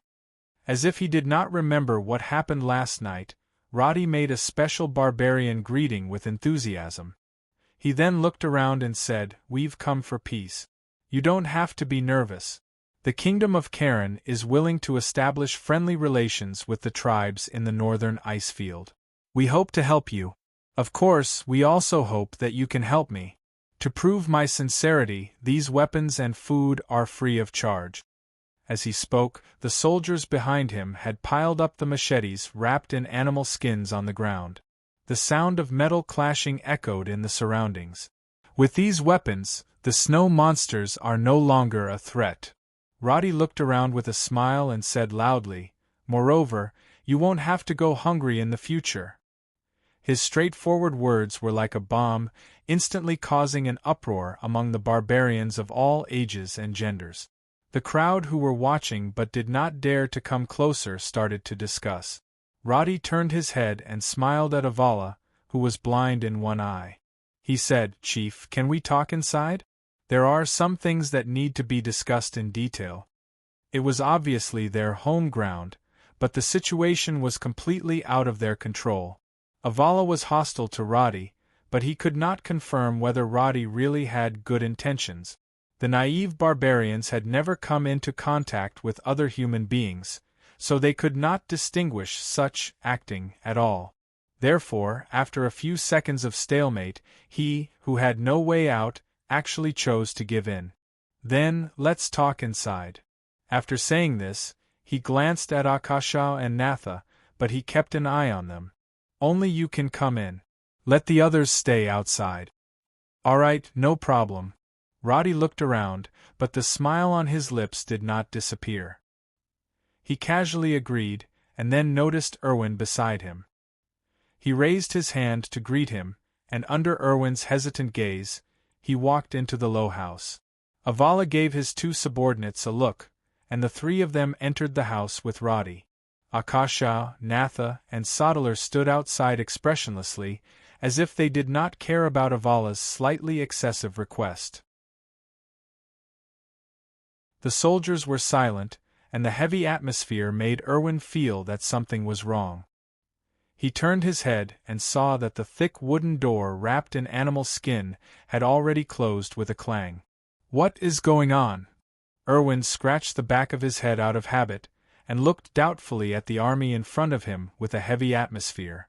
Inside the house, the originally harmonious atmosphere took a turn for the worse the moment the door closed. The stone house on the ice field had no windows, and it was extremely dark inside the house after the door was closed.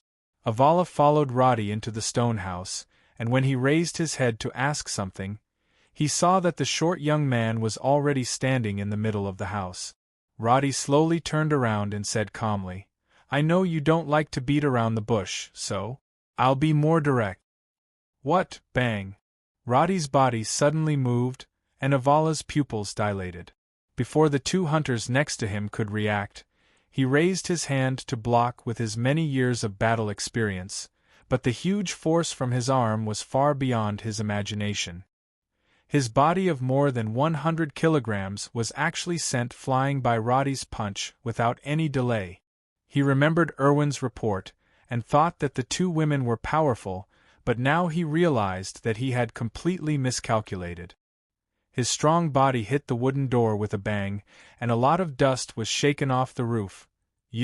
Forcefully holding back his surging blood, before he could say anything, he saw his two subordinates, who wanted to surround him, being sent flying by Roddy like he was throwing rubbish. Avala was not a coward who would admit defeat after being beaten. He roared angrily, and a red light flashed in his eyes. The muscles on his body expanded by 30%, and he rushed to the side in 2 steps, picked up a stone axe from the corner of the wall, and swung it at Roddy.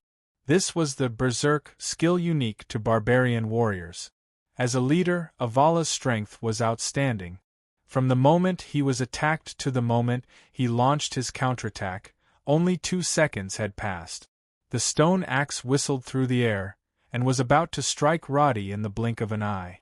But the next moment, a silver light flashed in the darkness. Crack! Holding the short dagger in his hand, Roddy counterattacked at an even faster speed. Even though Avala's combat power had been greatly increased through the berserk skill, Roddy was already familiar with his combat style. The dagger accurately sliced through the wooden axe handle, and with a thud, the stone axe blade flew past Roddy's shoulder and nailed itself into the stone wall behind him. At the same time, Roddy's figure had already appeared on Avala's right side like a ghost, and he extended his left fist and punched the barbarian leader's ribs. Bang! His equipment, level, attributes, and skills were all suppressed, and there was even an indelible gap in combat experience. Avala could not last more than 3 moves in front of Roddy. With just 1 punch, Avala felt as if his internal organs had been jolted out of place, and the axe handle in his hand fell to the ground with a thud. Outside the stone house, the other hunters who had surrounded them did not notice what had happened inside. Irwin, who thought that he was an insider, was trying to explain something to Sodeler. "Leader, what they did last night was wrong. I don't know what Leader Avala is thinking, but your leader may be in danger." He said these words in vain, but because Akasha and the others did not understand the barbarian language, he could not explain. This situation made him a little anxious. As he spoke, he wanted to turn around and open the wooden door of the stone house, but just as he moved, Sodeler silently blocked his way. "What are you doing?" The young and vigorous Irwin reached out to push him away, but felt as if he had pushed against a wall, and was forced back half a step. He frowned, and found that the other party had calmly made a stop gesture. Making such a gesture in the barbarian territory was tantamount to provocation. Irwin, who had a good impression of them, suddenly felt angry. He raised his hand and was about to exchange a few blows with Sodeler, but at this moment, the stone house shook with a boom. While everyone was stunned, Sodeler immediately made a gesture. The soldiers immediately shouted and distributed the food and weapons in all directions. The barbarians who were further away did not hear the movements of the stone house, and they all surrounded it noisily. The noise instantly drowned out everything else. Bang! Boom! Muffled sounds came from inside the stone house. Not only Irwin, but the 7 or 8 hunters who had been around also realized that something was wrong. But when they wanted to surround it, they were all blocked outside by Sodeler and his soldiers. The barbarians did not know how to restrain themselves, and they immediately prepared to fight. But just as the conflict was about to break out, the door of the stone house suddenly opened. The so-called opening was actually the result of the interior completely shattering after being hit. Erwin and the others turned their heads to look, but found that there was no movement in the room full of smoke. After a moment, Roddy's figure slowly walked out.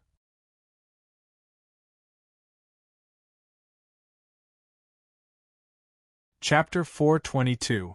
Roddy looked around at the barbarians and continued, "But Chief Avala is not feeling well and needs to rest for the next few days."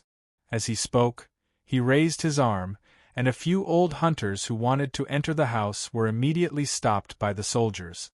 They clearly realized that things were not so simple, but now that there was no leader present, these barbarians who were used to obeying could not be forceful even if they wanted to. "Get out of the way! Get out of the way! That's mine!" The noise came from afar.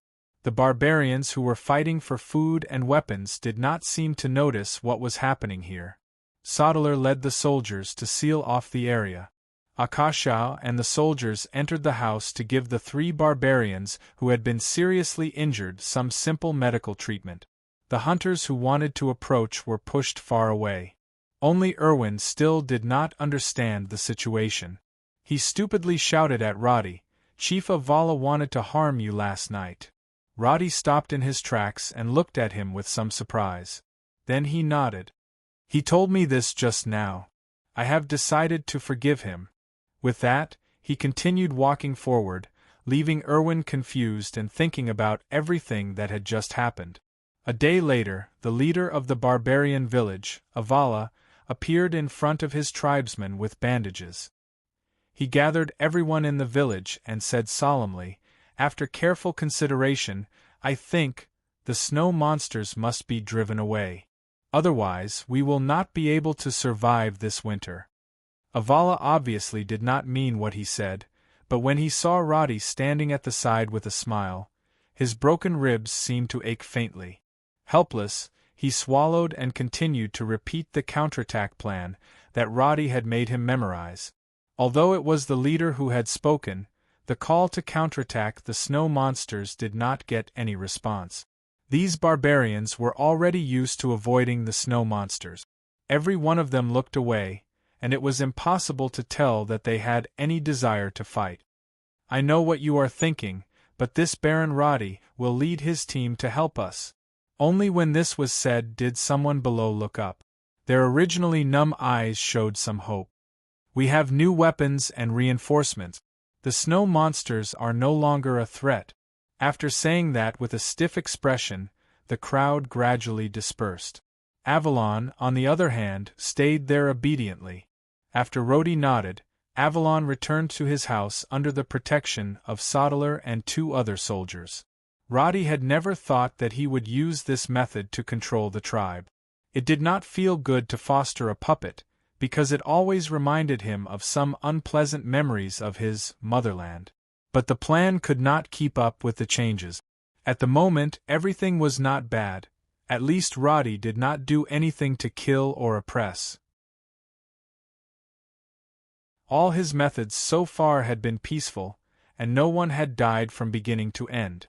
Sodeler did not feel anything about this. In this era, Roddy's methods were much cleaner compared to those of the nobles. There was no genocide, no indiscriminate killing of the innocent, a carrot to buy the hearts of the people, and a stick to intimidate the leader.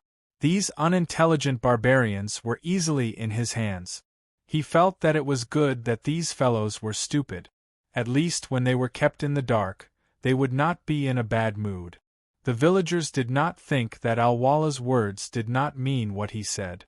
They were still immersed in the joy of food and weapons supplies, and were quite friendly to the soldiers. They even took the initiative to clean up warm rooms for them to stay in. Roddy did not know whether to call them simple or stupid. There was some inexplicable emotion in his heart. When he was schemed against by Alwala, he wanted nothing more than to flatten these barbarians. But in the face of reality, he could only choose to compromise. What's the next plan? Are we really going to help them fight the snow monsters? After Alwala was locked up, Sodeler asked Roddy as he exercised his arms. I didn't expect the snow monsters here to be a problem, so it's necessary to clean them up. Roddy squinted at the distant hillside and the sparse vegetation on the icy plains. But I was thinking of establishing diplomatic relations, not invading. Sigh. Sodeler did not understand Roddy's inexplicable emotion, but he did not express any opinion. He only confirmed the strategic direction and went to arrange for the team to set off. At noon that day, 2 small teams set off on the expedition to expel the snow monsters. Each team was made up of 5 barbarian hunters and about 20 battle-hardened soldiers. Sodeler led one team, while Natha and Akasha led the other. The team of about 50 people quickly disappeared into the vast snowy plain. It was not difficult to deal with the snow monsters. Moreover, there was no need to worry since the generals were there. That was why Rhodey and the sappers stayed in the village. When they had nothing to do, they would stroll around the village and chat with the villagers in a northern accent. They looked completely harmless and created a friendly and harmonious atmosphere. 5 days passed quickly, and the 2 teams returned to the village on time. At the same time, they brought good news that excited the barbarians. The snow monsters had been easily dealt with, and the hunting area had been restored by more than 40%. The large amount of prey they brought back made the villagers feel even more at ease. Looking at the piles of meat, they became even more respectful of these short warriors. And this was only the beginning of all of Roddy's plans. Alwala was under house arrest in disguise. At first, some of the people in the tribe were suspicious and even hostile towards Roddy. But seeing the results, their attitudes had unknowingly changed. Under such harsh living conditions, being able to eat was already a difficult thing. All these years, they had to go on a diet to barely survive. Malnutrition was almost a common phenomenon. But within a week of Roddy's arrival, everyone had enough meat to eat. The contrast between the 2 living conditions was too great. Between loyalty to the leader and a life without hunger, they naturally chose the latter. Thus, Alwala's authority was gradually eroded. When Roddy's team set off for the second time, the barbarian hunters were obviously much more enthusiastic. Young hunters like Irwin were even more eager to sign up, fighting to see the bravery of this group of regular soldiers. Roddy was a little surprised, but after thinking about it, he decided to agree and double the proportion of barbarians in the team. Wind and snow filled the sky. Time passed, and the team set off again and again to eliminate the snow monsters. Meanwhile, Roddy sat in the warm stone house, writing down the integrated information on parchment. He constantly analyzed the number and distribution of the snow monsters, and carefully compared it with the data in his memory. A month later, the snow that swept the entire ice field made the temperature even colder. The team that returned for the 4th time had successfully completed their target and began to rest and reorganize according to the plan. So far, more than 10 Yeti tribes near the tribe had been wiped out, and the hunting area within a radius of 10 kilometers had been completely recovered. In the past, winter was always filled with a bleak atmosphere, but this year, the barbarian village was extremely festive.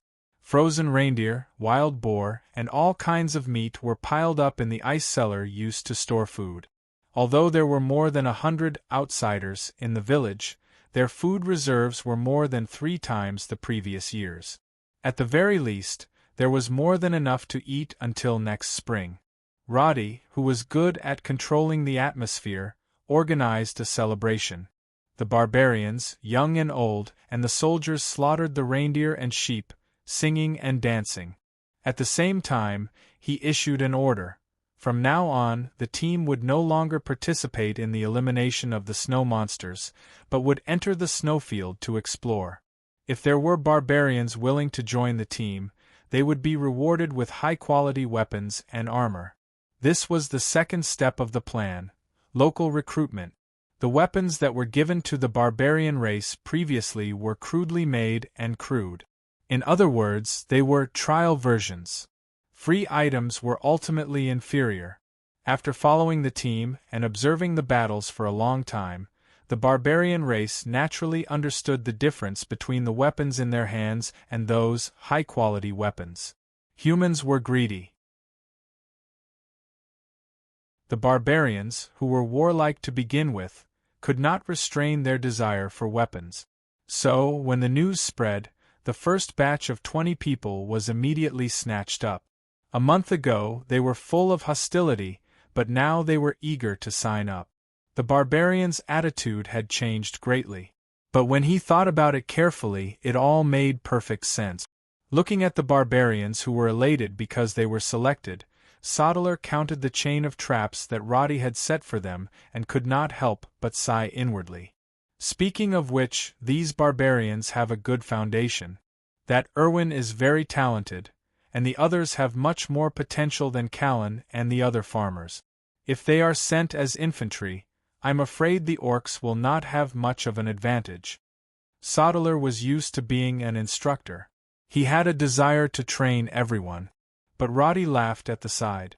Otherwise, why do you think I brought more than 100 people here? In half a year, I hope that the number of barbarian soldiers under your command will exceed 500. But this village has a total of... Sodeler paused mid-sentence. He then looked at the mountains in the west. I understand. In the midst of the wind and snow, a wounded snow monster was struggling to walk in the forest. The wound on its abdomen was extremely serious, and a section of its intestines was even hanging out. It had long been frozen in the -30°C temperature. Blood drip. After running more than 10 kilometers away from the battlefield, the sturdy snow monster finally could not hold on any longer and fell into the depths of the forest with a thud. A group of snow wolves smelled the blood and surrounded it. They circled around it with vigilant eyes and slowly approached the dying snow monster. After confirming that the other party was not a threat, the leader of the wolves called for his companions to swarm forward, excitedly preparing to enjoy this feast. The snow monster could not resist and could only watch as the beasts approached. But just as the sharp teeth were about to bite its throat, the trees in the forest shook for a moment. The snow wolves froze for a moment, then immediately turned and fled into the distance, whimpering. The snow monster, who was on the verge of death, opened its eyes wide and tried to turn over. It crawled forward as if it had heard some kind of summoning. But not long after, the heavily injured snow monster finally stopped moving and stiffened on the path it was crawling on. The strange ripples in the air lasted for a while before slowly disappearing. The startled birds gradually returned to the trees. The snow was still falling, and the wind was still howling. Everything returned to normal.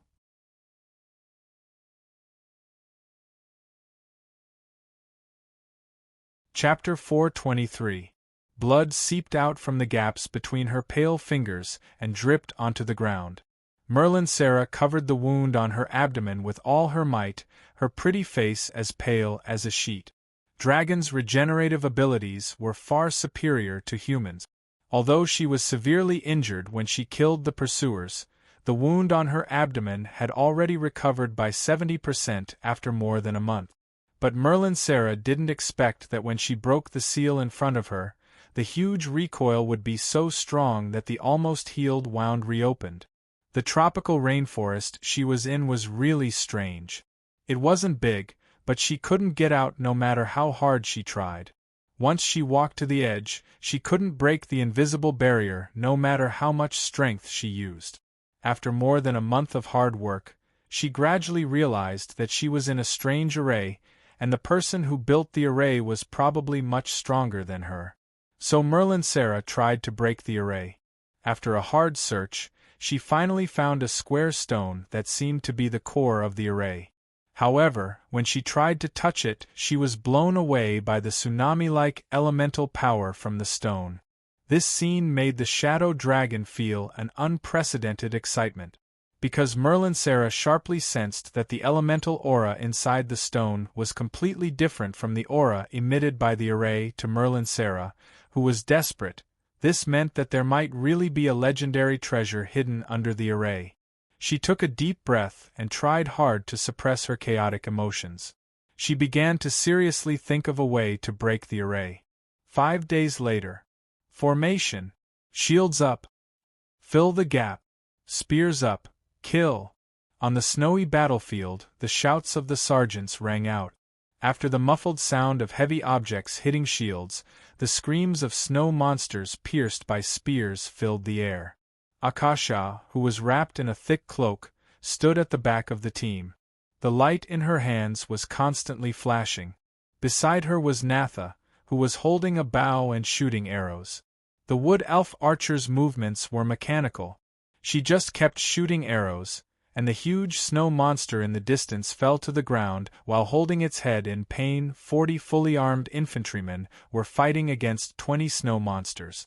The surrounding forest was sparse, and when they looked into the distance, they could vaguely see a sparkling lake. Dressed in military attire, Sodeler was supervising the battle from the front.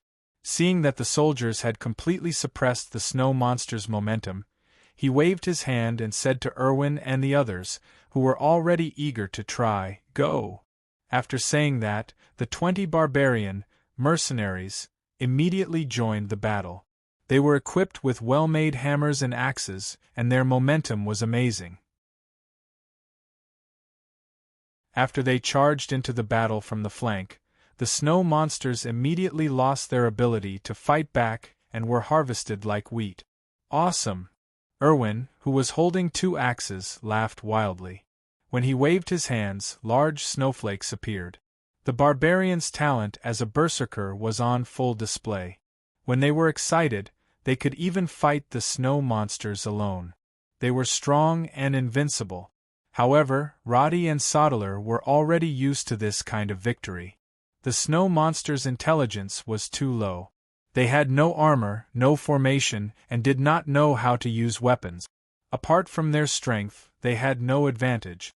In front of the elite infantrymen, they were like lambs waiting to be slaughtered. Thus, while the barbarians were overjoyed at killing the snow monsters, Roddy's expression remained calm. He was even a little distracted. Since leaving the barbarian village, the team of 60 had traveled north in the snow and finally arrived at their first target, Tar Lake. This was the 5th battle they had encountered in the past few days. But what surprised the soldiers was that their commander, Roddy, seemed to have predicted all the battle locations and the number of enemies they would encounter. Thus, he did not panic when fighting, and there were no casualties until now. The snow monsters fell one by one, and the battle ended quickly. The elite soldiers in heavy armor breathed deeply and did not seem tired at all. On the other hand, the barbarians led by Erwin were panting. Due to the Dragon Slayer's mark and the 8-level difference, this situation was already expected. Thus, Roddy did not advance rashly. Instead, he let Sodeler give the order. Rest for 2 hours. Start a fire and cook. We will approach the lake in the afternoon. After the order was passed down, Sodeler, who had walked around the battlefield, walked to Roddy's side. There seems to be something wrong with these snow monsters. Roddy turned his eyes in surprise. Tell me about it. In the past month, they weren't as violent as they are now. In the past, they would flee as we killed them, but none of the snow monsters we encountered these days retreated. They all fought to the death. After saying this, he shook his head. Hopefully, I'm just overthinking it. Sodeler's words made Roddy realize that he had inadvertently overlooked this problem. His impression of snow monsters was that they bullied the weak and feared the strong. When their HP fell below 5%, even boss-level snow monsters would choose to flee without exception. This was the setting of snow monsters in the game. Logically speaking, there shouldn't be any changes. But now everything had changed. Roddy frowned and thought about it, but he could not find a suitable reason to explain it. It shouldn't be a big problem. Just tell everyone to be careful. Sodeler nodded. Without saying anything else, he turned and left. There were no enemies to be wary of in this ice field other than the snow monsters. Thus, the team was much less guarded. After fighting for more than a year, Roddy's knowledge of leading a team was much richer than when he was a lone ranger. At this time, the soldiers in the team had meat and salt for every meal. The good treatment kept the morale high, and the barbarians who had just joined were amazed. After resting, Roddy went to talk to Erwin and the others. A group of tall barbarians greeted him loudly. They were sincerely convinced by this short leader. After more than a month of fighting, they had gradually gotten rid of their fear of the snow monsters. Now that they had killed so many, they even felt a little unsatisfied. You are all natural warriors.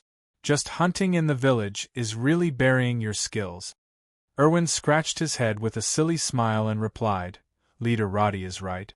I always feel that setting traps to catch wild boars is really boring. I feel much better after killing these snow monsters. His loud voice echoed in the snow, and the surrounding barbarians echoed in agreement. This scene was exactly what Roddy wanted. The barbarian mercenaries in the game were worthy of being the king of cost-effectiveness. Other than being not very smart, they were not lacking in anything else. If used properly, their power was even comparable to the charge of light cavalry. Coming to the north to expand such a source of troops was much more important than getting the formula for the longsword. Do well. I will never mistreat the soldiers who follow me. Roddy wanted to pat Erwin's shoulder, but the other party was too tall for him to reach. He could only smile and punch Erwin in the chest. Then, he returned to where Akasha was and took the hot soup she handed him to warm up. 2 hours later, the team arrived at Lake Tar according to the plan. Roddy began to solo the monsters here according to the steps in the game. After blocking a dozen strange fish that were more than 5 meters long in the lake, the soldiers who had been holding their breaths swarmed forward under orders and used ropes to drag them up to the shore. Then, they easily chopped them into sashimi. The battle ended easily in less than half an hour. Roddy waved his hand and ordered his men to go into the lake to fish up the spoils. The strange fish were covered in bone armor and looked very fierce. But they were helpless against a shameless solo king like Roddy. They didn't even get a chance to fart before they became experience points. This quick and risk-free solution surprised Sodeler and the others. But after following Roddy for a long time, this kind of thing was nothing to be amazed about. After looking around the big fish, Akasha and the others quickly turned their attention to the things that the soldiers gradually fished up. It was already afternoon. Although it was the warmest time of the day, the actual temperature was still -20 degrees Celsius. However, the lake water that should have frozen long ago was like a hot spring. After the soldiers entered the water, they didn't feel cold at all. After diving 5 or 6 meters, they fished up a pile of shiny stones from the bottom of the lake. When he saw these icy blue stones, Roddy's heart that had been hanging in suspense finally relaxed. This thing feels a little strange, Akasha said curiously as she picked up a piece in her hand. Akasha curiously picked up a piece in her hand. Her eyes widened in surprise. She turned to Roddy and asked, "Why is it soft?" "This is water essence, a product of the condensation of the water element." Roddy reached out and took a piece. His gaze confirmed his judgment in the property window that jumped out. Water essence, excellent consumable use. Release all the elemental power contained in it. The icy blue water essence was like jelly. When he kneaded it with his fingers, it would slightly deform, but it still remained spherical. Although it was very small, Roddy knew that such a piece of water essence contained almost the energy of nearly 100 ordinary magic crystal. The reason why Roddy had gone through so much trouble to come to the northern part of the glacier plain was to obtain these treasures that had once been plundered by the players. The water essence before him should be enough to complete the start of Elson City. The soldiers didn't understand what it was. They just fished up these blue stones again and again. The burly barbarians were bored to death and chatted at the side. Natha stood on the periphery and watched the surroundings. Everything went smoothly and peacefully as expected. However, after hundreds of pieces of water essence were fished up, A sudden noise from the soldiers made Roddy raise his head. "Sir, there's a big guy down there." These veterans thought that Roddy was looking for treasures. So, they all touched the strange things at the bottom of the lake and moved them up. Roddy heard them and turned his head, just in time to see 3 or 4 people working together to push a black thing ashore.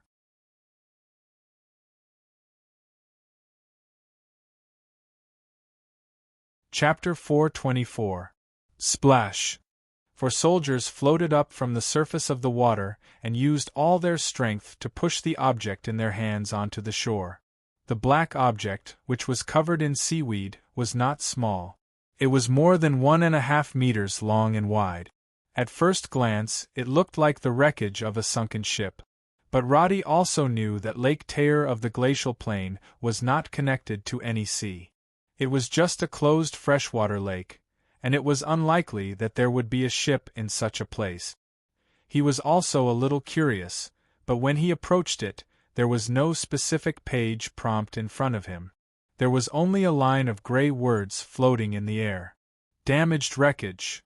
In his memory, the water essence of Lake Tear was also taken by a big guild during the reclamation. This news made many people salivate, but as for what else they had obtained, Roddy had no idea. But one thing was certain. This kind of thing marked with gray always represented the trash quality. It was something that had no value. Let's see if there's anything else. This is useless. Roddy waved his hand to signal the soldiers to continue fishing. When he turned around, he found Sodeler tapping the wreckage with his fingers.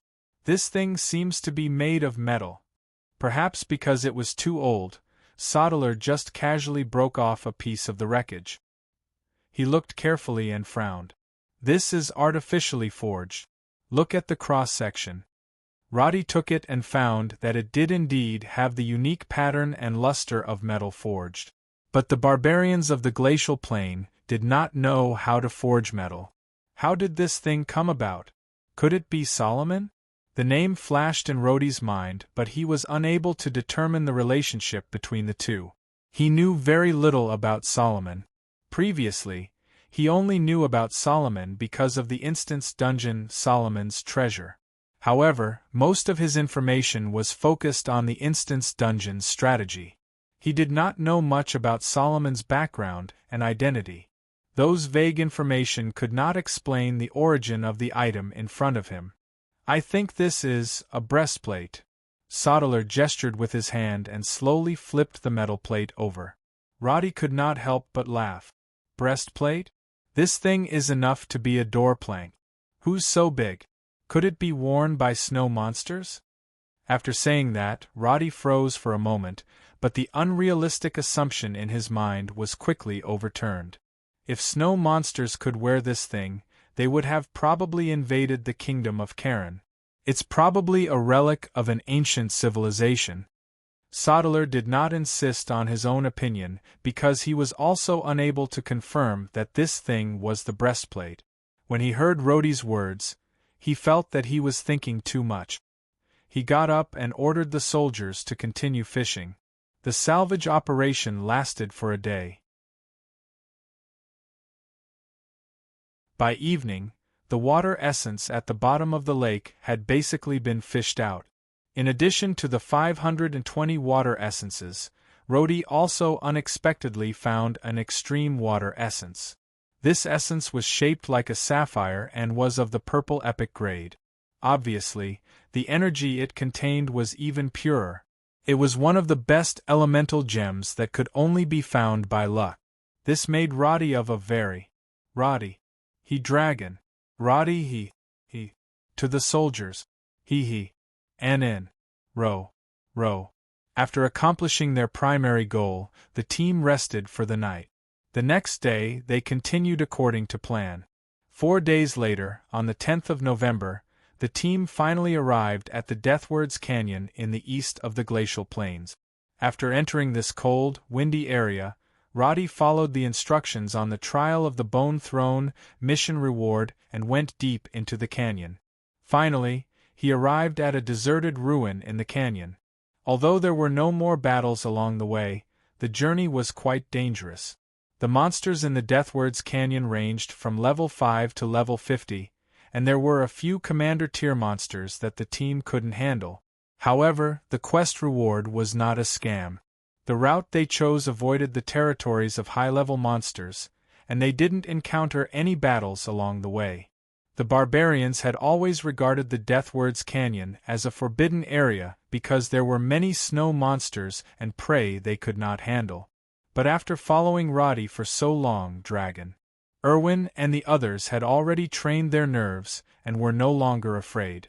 Even so, Roddy had a trace of doubt in his heart. He had spent 2 levels here when he was level 27, so he was very familiar with the distribution of monsters in the Deathward's Canyon. But as the team advanced through the forest, Roddy noticed that the position of the snow monsters changed several times. Although it was not much different from what he remembered, Roddy was sensitive enough to remember these situations. But after careful calculations, he finally confirmed that these snow monsters did not pose any substantial threat to the team. So, when they reached the ruins, he completely forgot about these things. He had been to the ruins in front of him before. But back then, this place had become a resting camp for players. It was completely different from the unexplored land in front of him. Because of the environment, these broken walls were basically covered with hard ice and snow, and their original appearance could not be seen. Roddy let the team spread out and be on guard while he led Sodalar, Akasha, and Natha to the center of the ruins. As a precaution, Sodalar slightly raised his dragonbone shield to block in front of him. Roddy did not dare to be careless and walked forward with the ice thorn. According to the description of the mission reward, Roddy arrived in front of an inconspicuous wall in the ruins. He pulled out his dagger and broke the ice.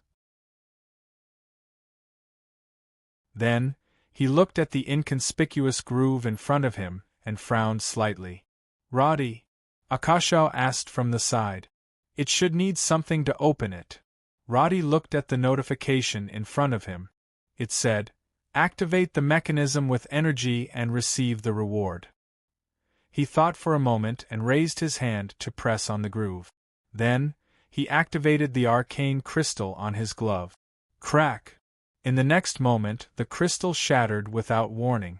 Roddy was bounced back by a strong force and only stopped after taking 3 or 4 steps back.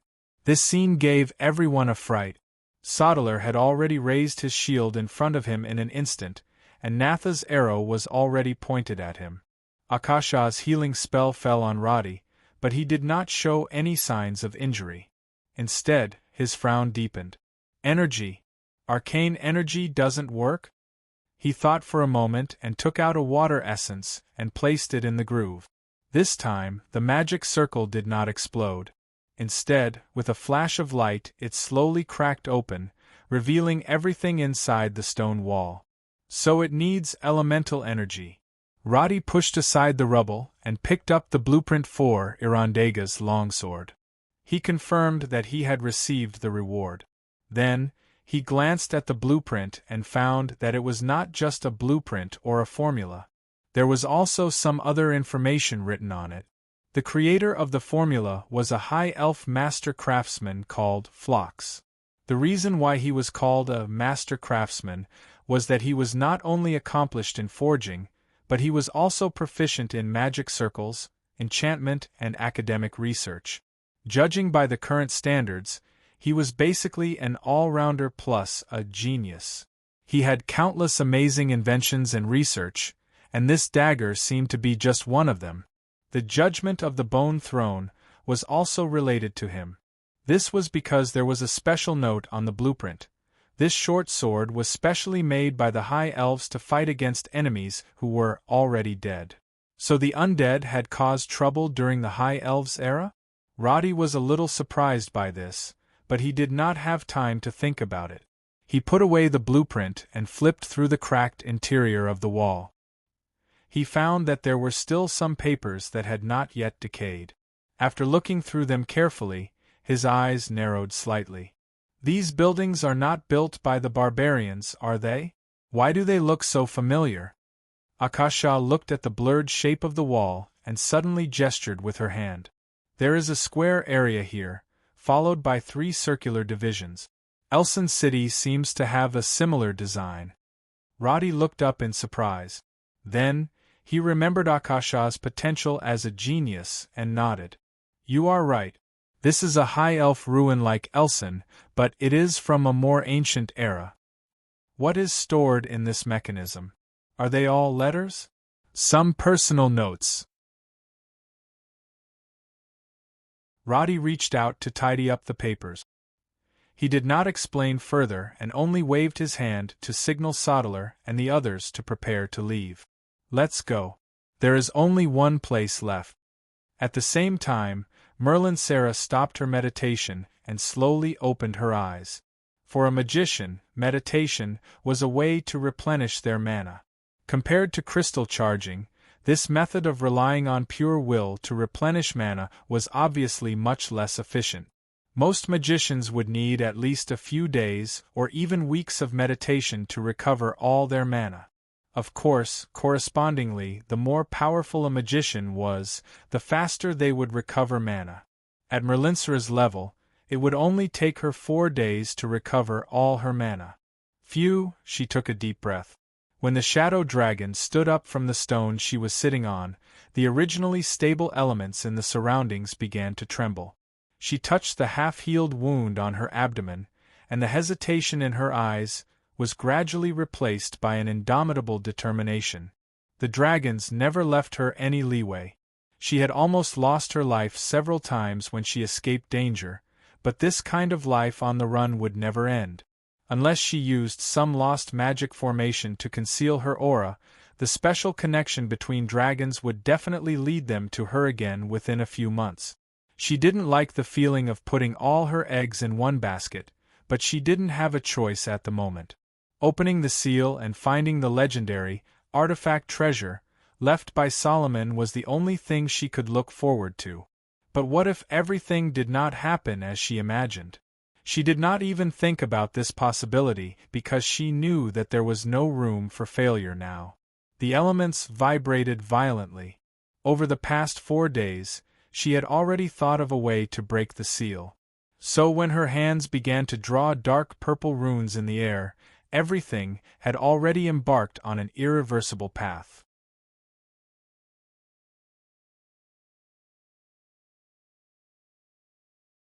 Chapter 425.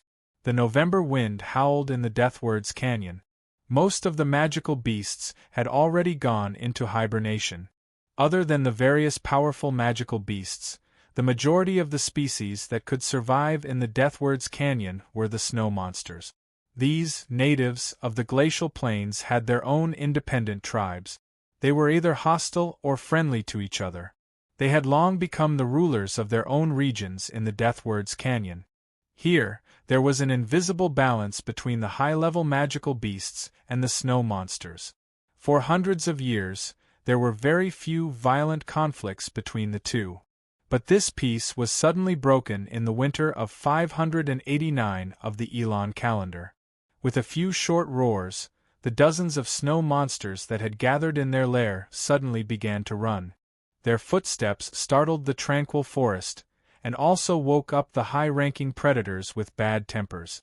Unsurprisingly, as these snow monsters ran, the huge frost tiger king, the silent magic eye snow leopard, and the white-haired tarantulas that were hiding underground all rushed out of their lair and fought with these intruders. The magical beasts did not waste words when fighting. They were all prepared to fight to the death when they rushed out of the shadows. Pouncing, biting, and piercing, the snow monsters were no match for these powerful magical beasts. One after another, their strong bodies fell to the ground. However, the remaining snow monsters continued to run. They did not even turn back to look at their companions who had been slaughtered. The rustling footsteps echoed in the forest. Not only did it not disappear, it became more frequent. When Roddy's group passed through the tunnel at the end of the Deathward's Canyon and arrived at the tropical rainforest protected by a barrier, the environment that was completely different from the harsh winter caused a wave of shock. Sodeler and the others had seen many of the High Elves' black technology, so they were relatively calm. However, Irwin and the other barbarians were completely shocked. They had never seen so many green plants in their lives, nor had they experienced the temperature and humidity of the tropics. After a long while, they finally took off their fur jackets under Roddy's reminder and followed behind the group bare-chested, muttering incomprehensible words as they walked. "Why do I feel like these high elves are no different from gods?" Sodeler, who was walking in front, looked up at the sun and sighed. "The time-stop enchantment in Elson City is scary enough. I didn't expect there to be another independent world here."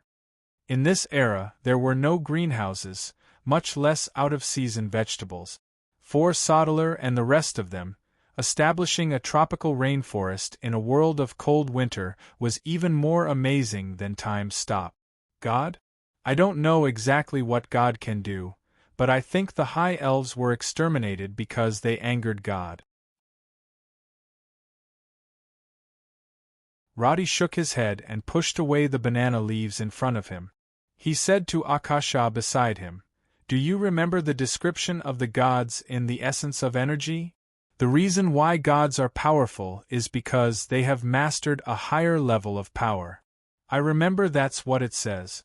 Akasha had put in a lot of effort to learn the High Elf language from Roddy. She answered without hesitation. "They said that? If that's the case, won't we be able to become gods as well when we grasp a higher level of power?" Sodeler asked as he touched the hilt of his sword. "Of course, if you break through a certain threshold in the future, it's also possible for you to become a god of war." Roddy casually fiddled with the feathers of the quiver on his back, but his eyes were deep. "No one has seen a real god, but those who have broken through the second threshold are called demigods. The creator of Elson City, Khadgar, is one of them. The creator of this magic circle should also be one." "Are the High Elves that powerful?" "That's true, but the High Elves aren't a race that produces demigods. They've probably only produced one or two in a few hundred years." Roddy carefully recalled the description of the levels. It said that demigods can seal their consciousness. Even if their physical body disappears, they can still live forever in this world. And whether they can do this is also the standard that separates a normal person from a demigod. This sounded like a fantasy, but the people standing beside Roddy were basically beyond the level of a normal person. After experiencing countless battles, their thirst for power was far greater than that of a normal person. Hearing this, even the silent Natha turned her head curiously, imagining the possibility of becoming a demigod. "We haven't even seen a living demigod before. This is just wishful thinking," Akasha said, shaking her head. Akasha shook her head. She felt that immortality, while tempting, was unrealistic. "Not necessarily. Not only have we seen demigods, but we've also killed one." Roddy shrugged. "Do you remember dragons? All pure-blooded dragons have the ability to enter the demigod realm." "Ahem. Now that you mention it, we're all quite knowledgeable." Sodeler recalled how he felt when he was blasted away by the impact, and he had a clearer idea of what a high-level battle was like. They chatted as they walked. Because this trip was unusually smooth, and there was no longer the biting cold wind, the atmosphere was extremely relaxed. Roddy had no intention of making everyone tense up. He had walked this path countless times and remembered every blade of grass and tree clearly. Everything was the same as in his memory, so there was naturally nothing to be nervous about. "We're almost there. This time, we're here to take some treasures. Don't worry about anything else." Roddy pointed ahead and reminded Sodeler, "Gather the team a little. When we enter the area later, we must not get separated. There are 3 entrances to the treasure, and we can only enter one. If we enter the other 2, I'm afraid we won't be able to return." "Understood." Sodeler nodded and immediately gave an order to the officer in front. But they hadn't reached the entrance yet, so he asked, "What's in the other 2 entrances? Very powerful magical beasts?" Akasha also came over, her face full of curiosity. The 3 entrances represent 3 levels of treasure. Speaking of which, it's like 3 labyrinths. We're going to an abandoned city. There are some rooms there that are very important to the future development of Elson City, but there are also some extremely dangerous traps. I've already written the specific map on the battle plan. Later, I'll lead the way. Soddler, you have to hold it and check it from behind. We can't make any mistakes. Hearing Roddy's words, Soddler immediately took out the parchment he carried with him and stuffed the complicated map into his outer pocket. There aren't any monsters in the city. If we follow the route, we won't run into them. But the second entrance will be a tough battle. Against those things, I'm afraid half of us will die before we can make it. There should be a magic tower inside, but as for what's inside, it's not within our consideration. As for the third entrance, I don't know what's inside either. Everyone just needs to remember not to get lost. If we go the wrong way, I'm afraid we won't be able to save you. As he said this, the slightly undisciplined team gradually began to feel a little nervous. Roddy didn't forget to look back at Natha and said, "Later, you stay with Akasha. Don't look around. One wrong step here could put everyone in trouble." This was because Roddy understood the dangers of the instance dungeon. King Solomon's Treasure was a series of instance dungeons, divided into 3 levels. He was now preparing to go to the lowest level, Outer City Ruins. He had tried the intermediate, Inner City Magic Tower several times, but it always ended in a team wipe. He had never been to the highest level, King's Tomb. Because the entry level for that instance dungeon was advanced to level 55, by the time he reached level 55, he wouldn't be in the mood to fight the instance dungeon, so he didn't know what was inside. "Erwin, call these warriors over. It's going to be very dangerous. Don't be careless. If anyone doesn't listen and dies on the way, don't blame me for not reminding you." Roddy shouted at the group of blockheads in barbarian language. This group of barbarians didn't receive strict military training, so their team was obviously more scattered than the armored soldiers. At this moment, Erwin had established some prestige with his skills. After shouting a few times with his coarse voice, the muscular men who were chatting and laughing immediately shrank back and assumed a posture of following them. All the preparations were in place, and the chatter gradually died down. Only the clashing of the weapons and the footsteps of the soldiers could be heard in the surroundings. Due to the harsh conditions, Nokia, who was unable to move freely, did not follow them. The entire team only brought along a dozen pack horses and did not have any cavalry. This was not a problem for Roddy, who was running the instance dungeon. Infantry was enough to enter the instance dungeon. Anyway, they weren't going to fight a fierce battle, so it was easy to deal with these small fries. With this thought in mind, the scouting team in front had already sent out a signal, saying that they had entered an open area. "We've reached the entrance." Roddy nodded. He wanted to let the team rest for the last time before entering the instance dungeon. But before he could say anything, a sudden aura swept over, causing him to widen his eyes. "What?" Soddler asked, but just as the words were about to leave his mouth, the scenery in front of him was swallowed by a dazzling white light. Reaching out to cover his eyes, Roddy discovered that the familiar instance dungeon entrance in front of him was shining a huge pillar of light upwards. At the same time, there was an inexplicable powerful aura erupting outwards like a volcano. This sudden change caught everyone off guard. Roddy frowned and looked up at the sky. After thinking for half a second, he immediately waved his hand and said, "Abandon the mission, return the way we came." After experiencing so many changes, he would no longer take any chances. The current situation indicated that something had happened in the instance dungeon.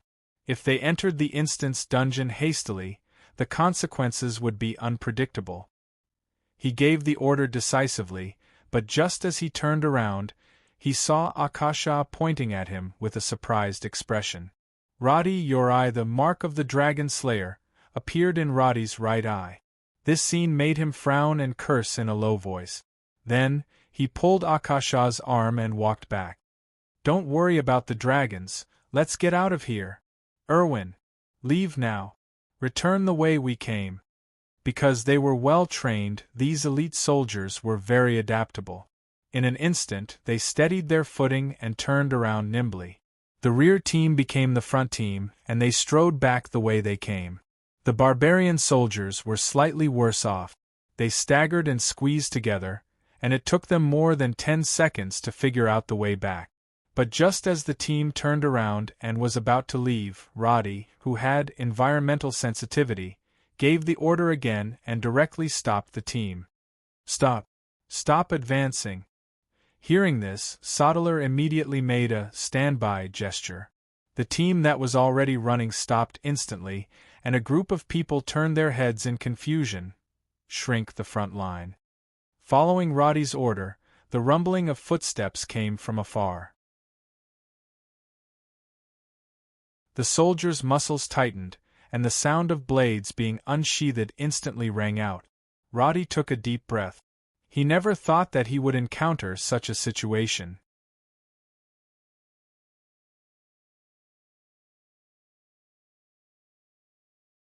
Chapter 426. The footsteps in the distance gradually became clearer. With just a rough listen, they knew that there were at least 300 snow monsters coming. Although Roddy cursed, he still kept his cool. He didn't look flustered or exasperated. Instead, he thought of a countermeasure in a few seconds. Get into formation and charge. No matter how many enemies there are, we have to kill our way out. Team 3, hold your shields. Team 1 and Team 2, take care of each other on both sides. Cone formation. Sodeler turned his head and turned his order into an order. This wasn't a large battlefield with thousands of people.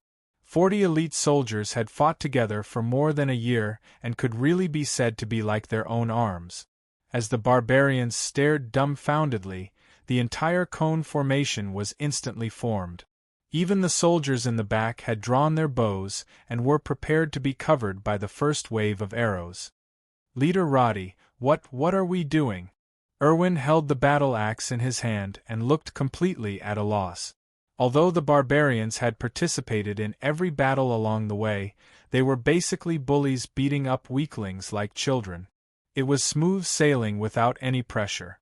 Now, hearing the thunderous sounds in the distance, Erwin, who was leading the barbarians, was clearly at a loss.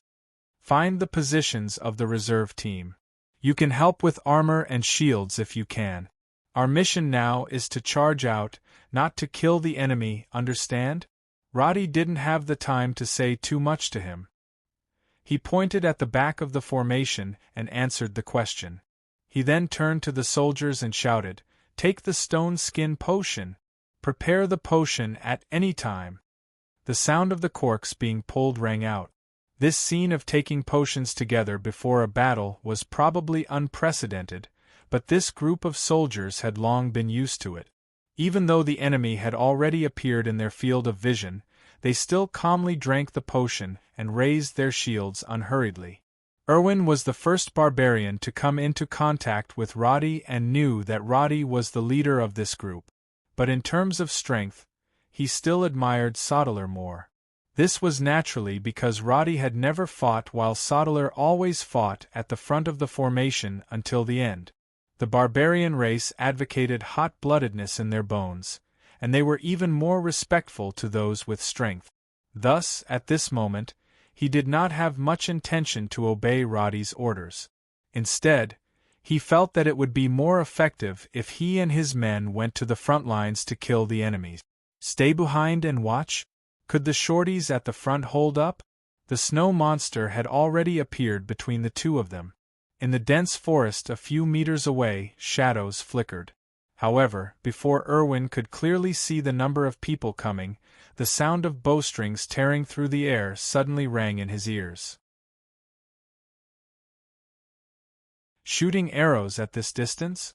Erwin was stunned for a moment. At this time, the nearest snow monster was more than 100 meters away from the team. He could not even see its face clearly. How could he be accurate? However, in the next moment, one of the figures suddenly fell to the ground and died on the spot. Just as this scene appeared in Erwin's eyes, the twangs of bowstrings rang in his ears. Before he could react, the first quiver on Roddy's back had been emptied. 100 meters away, 10 snow monsters fell to the ground. This amazing archery left the group of barbarians dumbfounded, but Roddy's brows furrowed even tighter. He was not doing this deliberately to show off, but to test the waters. Ordinary snow monsters, no matter how many there were, would definitely be frightened and stop when they were suddenly attacked. However, at this time, these guys in front of him kept running and had no intention of stopping at all. There must be a reason for this abnormality, but now Roddy did not have the time to think about the reason. Seeing that the snow monsters were approaching, he had no other choice. Charge! Under the order, the entire team immediately moved forward as one. The soldiers did not run around randomly. Instead, every step they took was firm and steady. Raise the shields. When the officer's order sounded, Akasha's golden rays fell continuously. Roddy followed closely behind the team. The arrows in his hands never stopped, just like Natha. Their archery skills were superb, and they still maintained a high accuracy rate while moving. The snow monsters in front of the team fell before they could even get within 50 meters of them.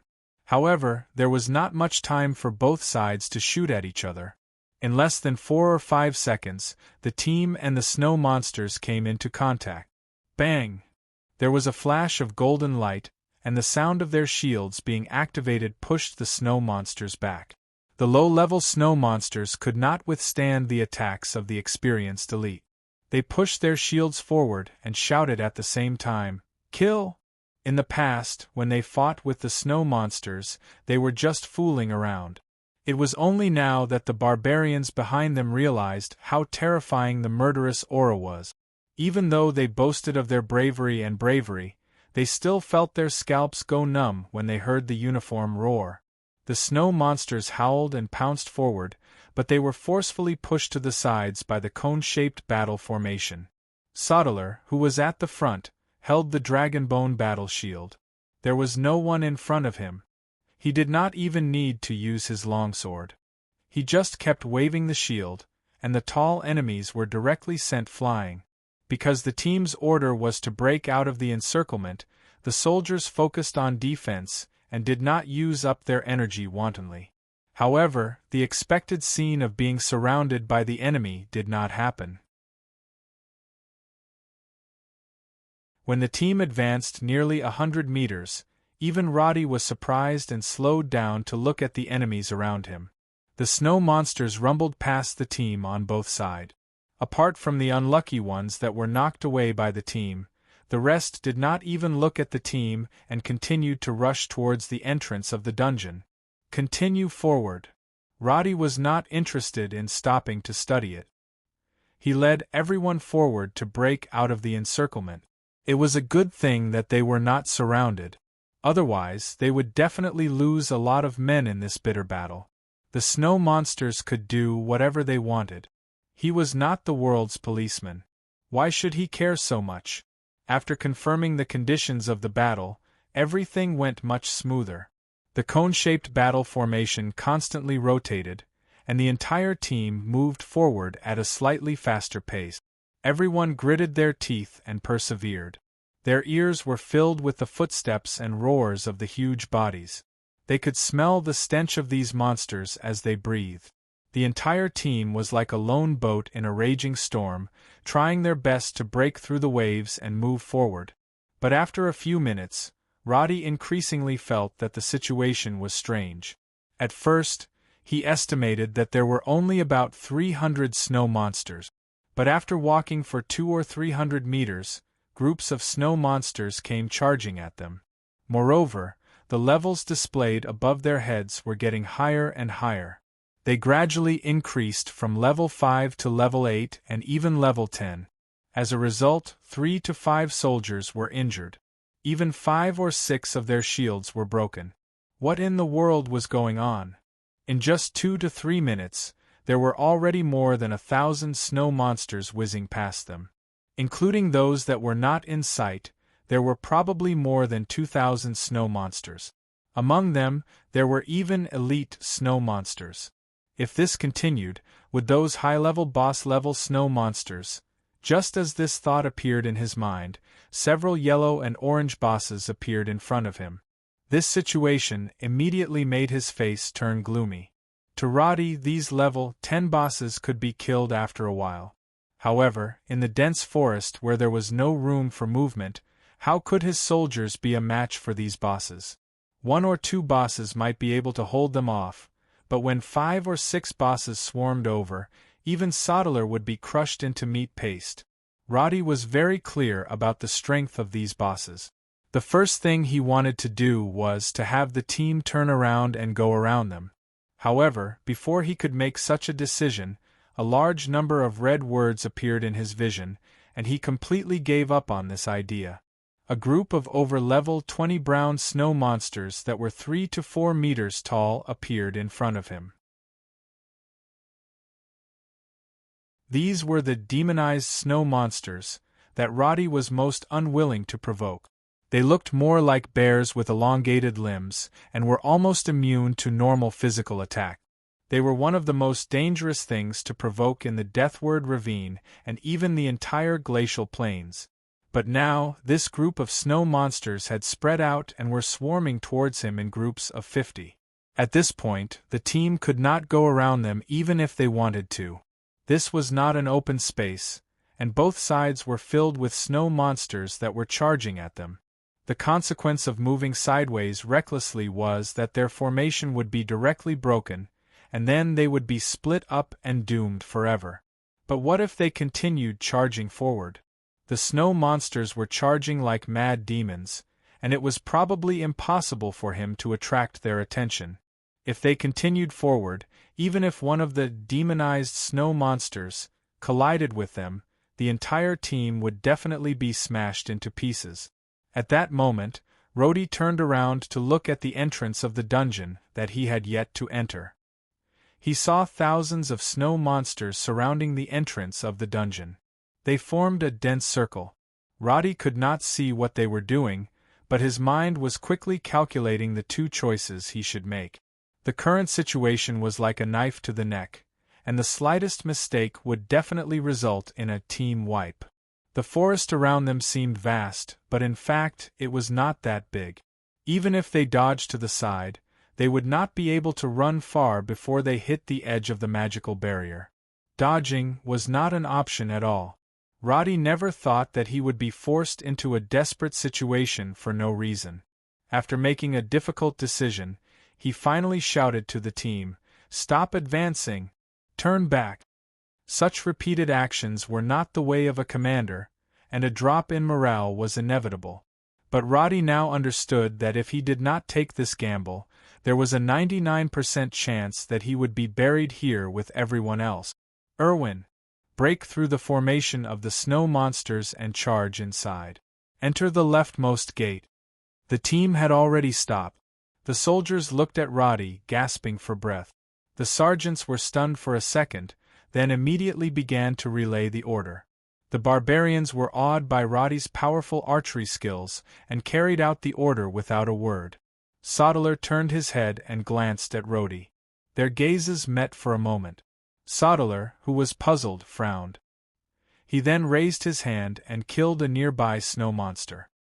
He then turned his head and shouted, "Follow me to cover the rear." The team immediately turned back. After changing directions twice, the entire team did not collapse in the chaos. This military quality really exceeded Roddy's expectations. But now was not the time to feel emotional, because the extremely distinctive heavy footsteps of the demonized snow monsters had arrived. Thump, thump, thump, Roddy raised his eyebrows and did not waste any time. He picked up 2 spare quivers and jumped onto the tree beside him. He moved to the back of the team, raised his bow, and began to shoot the enemies that were constantly surging over. "Roddy!" Akasha exclaimed, but she had only taken a few steps when she was carried by the soldiers into the dungeon. Natha also wanted to come over to help, but she was glared at by Roddy. "Hurry up and go. Don't you trust my ability? Kill the snow monsters. If they enter, defend the city." Looking at the situation, Roddy also knew that this group of snow monsters must be related to the dungeon. But if this group of people wanted to survive, they could only rely on the outer wall of the low-level dungeon. This was the only way he could think of at this time. No matter how well-trained the team was, they were still flustered. But Roddy's strong prestige suppressed any possible doubt. The team began to follow the flow of the tide of snow monsters, rushing together toward the dungeon's gate.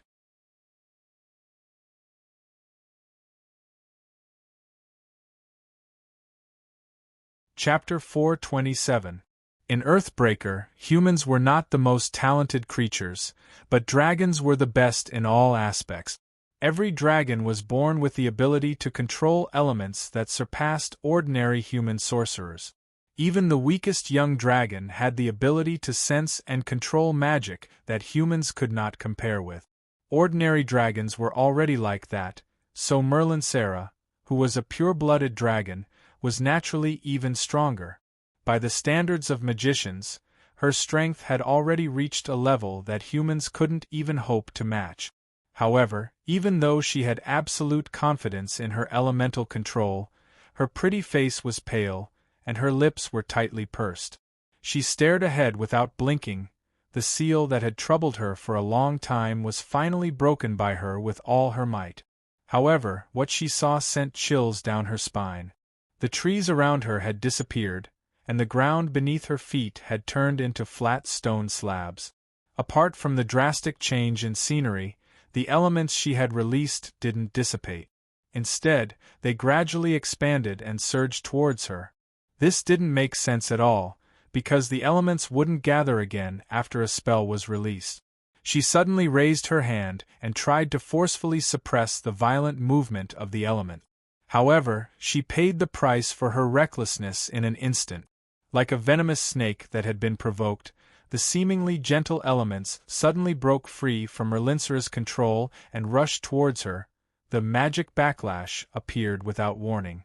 Merlinsera had never experienced a magic backlash in her life because it could only happen under two circumstances. Either a newbie who had just learned how to control the elements got burned, or someone forcefully reversed the flow of the elements. However, this shadow dragon couldn't think anymore. The intense pain in her head made her groan, and blood immediately flowed down the corner of her mouth. She pressed her hand between her eyebrows and tried hard to suppress the injury in her body. However, when she tried to gather the elements again, her pretty face instantly turned transparent. The dragon crystal in her body had lost its effect. Dragons were powerful at spells mainly because they had the dragon crystal that humans didn't have. They had a vast amount of magic power, and their gathering speed was innately many times faster. But now, Merlinsera's dragon crystal had lost its effect. Like an eagle that had lost its wings, Merinthra felt dizzy from the sudden misfortune. She raised her head and stared blankly at the cracked barrier above her head. Why are you doing this? At the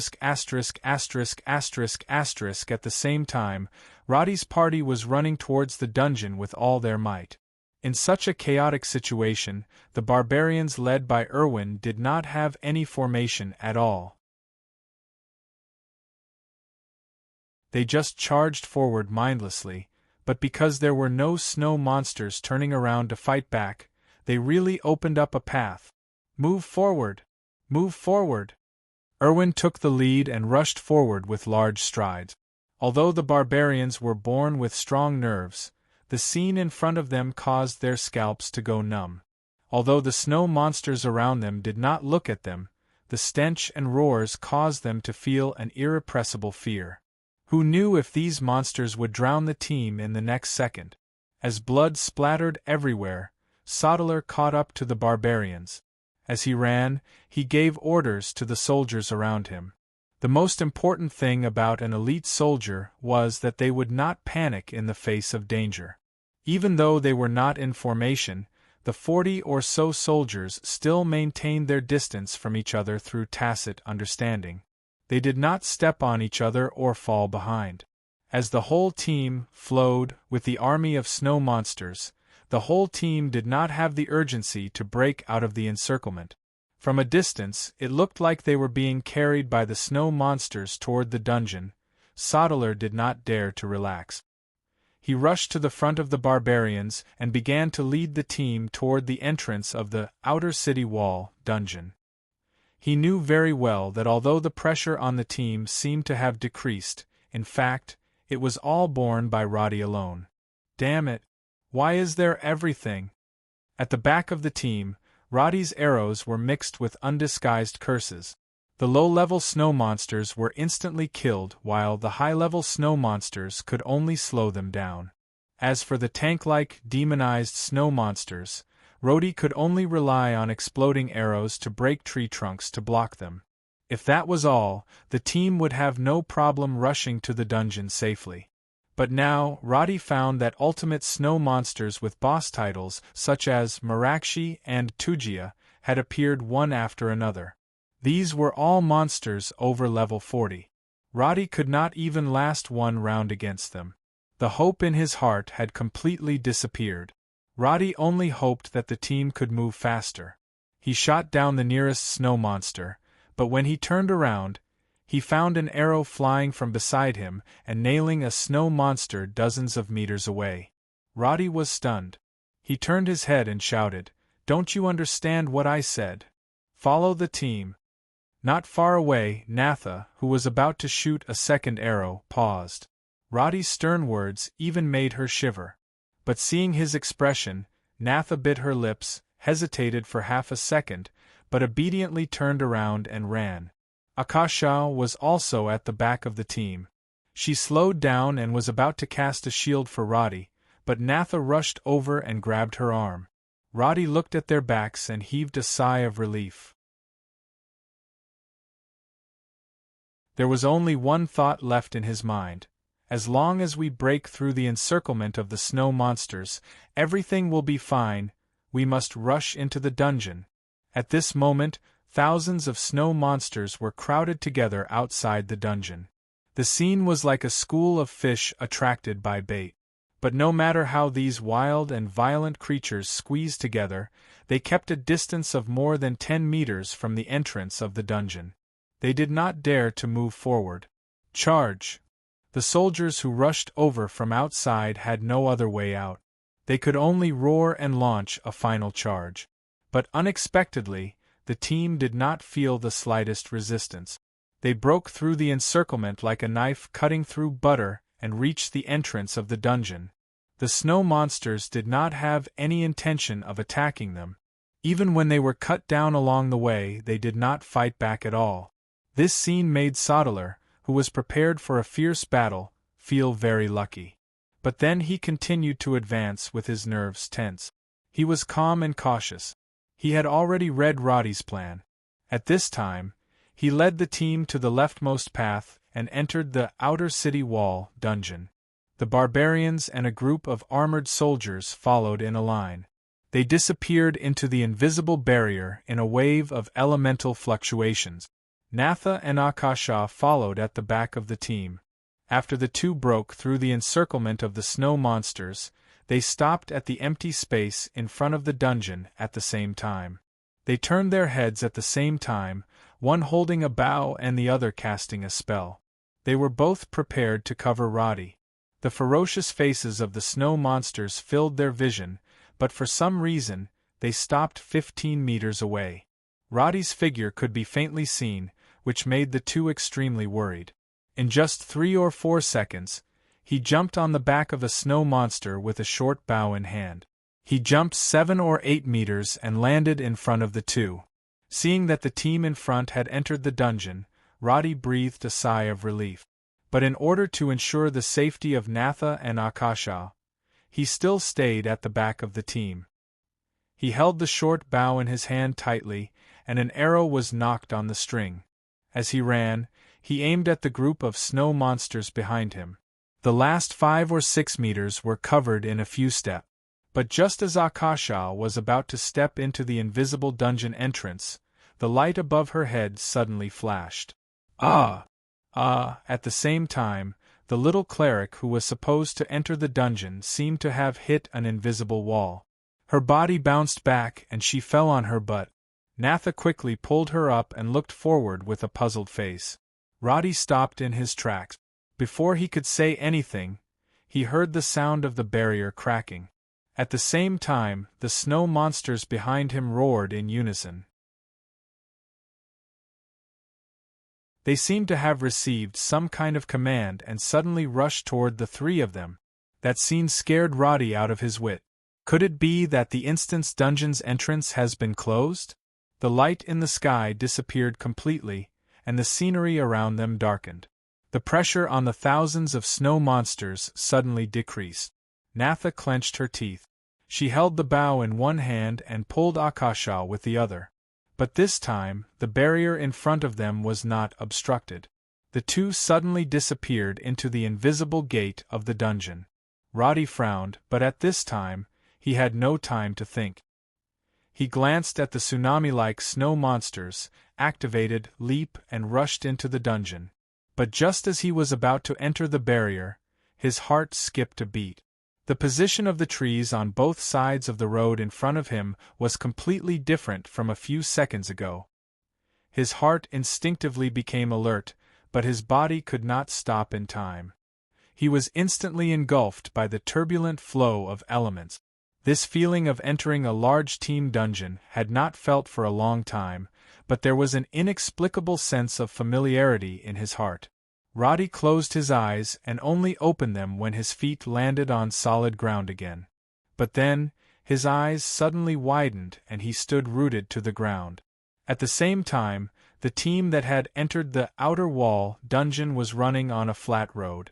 Although everyone was curious about why the world had changed with just one step, no one could relax and explore this question. The snow monsters behind them could follow them at any time. If they stopped running, they could die in the next second. Who would sit and wait for death? The dense forest disappeared from the dungeon. The environment in front of them was similar to a plain. Suddenly, a city appeared in front of them. This small city looked like a smaller version of Elson. Whether it was the material of the wall, the style, or the design of the drawbridge at the gate, it was almost the same as Elson. It was a classic high elf style. Seeing this, the soldiers who had been stationed in Elson for a period of time felt relieved. Sodeler also heaved a sigh of relief. He immediately ordered, "Charge into the gate and prepare to defend the city." Except for the barbarians, all the soldiers who had fought in the kingdom of Karen knew the meaning of defending the city wall. The 100-foot-long, 30-foot-high wall in front of them gave them an indescribable sense of security. The gate of the city was wide open. As far as the eye could see, there was not a single person in sight. Sodeler led the team in front and began to issue orders in an orderly manner. As the combat hand signals were confirmed by the sergeants, the silent division of labor was completed. While Irwin and the others entered the city in a daze, the 40 elite soldiers under the command of the sergeants immediately split up. Those who went up the wall, those who pulled the drawbridge, and those who closed the gate worked in tacit understanding. There was even a special team to clean up the excess ordnance that the other soldiers had abandoned at the gate. Such military quality made the country bumpkins, like Irwin, deeply feel the gap between them and the high elf soldiers. Right now, they were as bewildered as Granny Lou entering the Grand View Garden. Because of the language barrier, Sodeler, who had originally wanted to assign tasks to them, could only temporarily let them go. He followed the contents of the plan and sent troops to defend the city. But just as these chaotic thoughts settled, Sodeler realized a serious problem. In the team, there seemed to be a few people missing.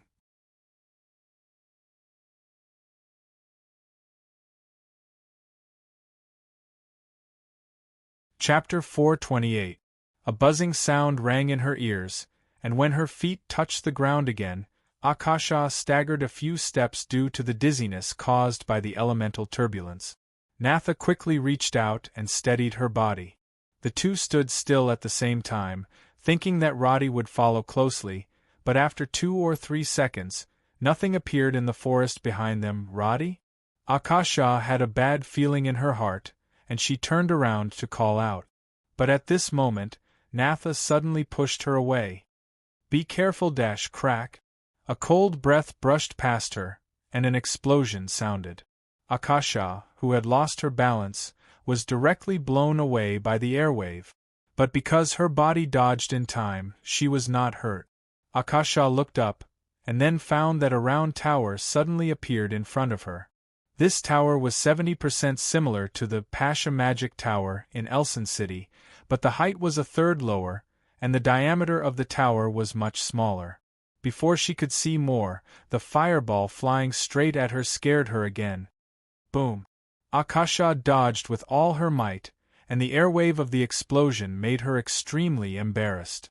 In her heart, she was even more puzzled. What is this place? Why am I being hit by ice arrows and fireballs as soon as I come in? Hiss! A strange hissing sound rang in her ears, and Akasha, who barely dodged the attack, realized that there was a group of strange creatures made of elements not far in front of her.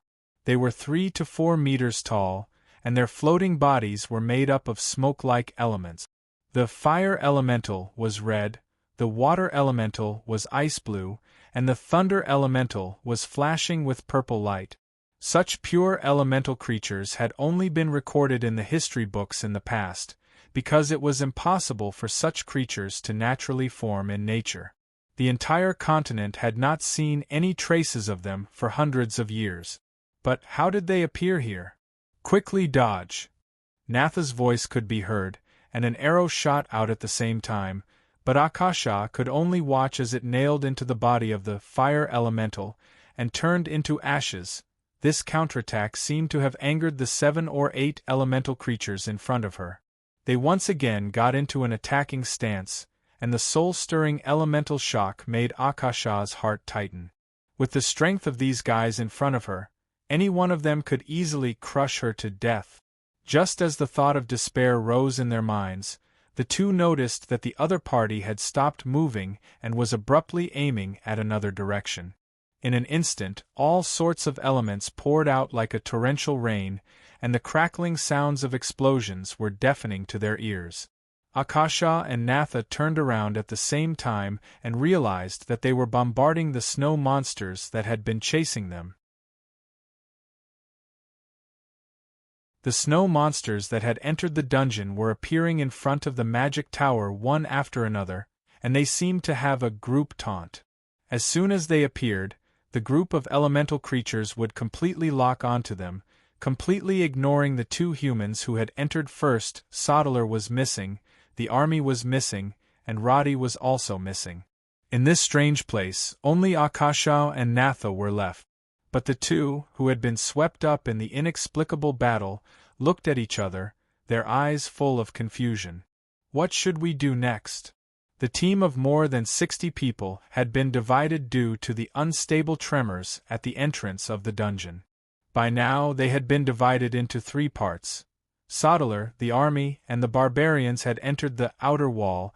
Akasha and Natha had broken into the magic tower, and as for Roddy, looking at the palace-like tomb of the king in the distance and the straight stone path in front of him, the only thing Roddy could do was angrily curse Solomon's ancestors. Roddy's reaction was actually very fast. After seeing this typical high elf mausoleum, he confirmed that he had entered the wrong dungeon. The tomb of the king was an advanced level 55 dungeon.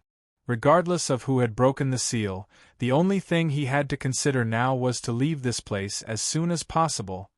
He had no desire to force his way through a dungeon of this level, because if he took one wrong step, he would definitely be greeted with a disaster. But after thinking for a while, Roddy's heart turned cold, because there were only 3 ways to leave a dungeon in the game: die, go offline, or clear the dungeon. I'm so unlucky to fall to this extent. My luck is really off the charts. He complained to himself more to calm down. Roddy tried to take a deep breath and looked around.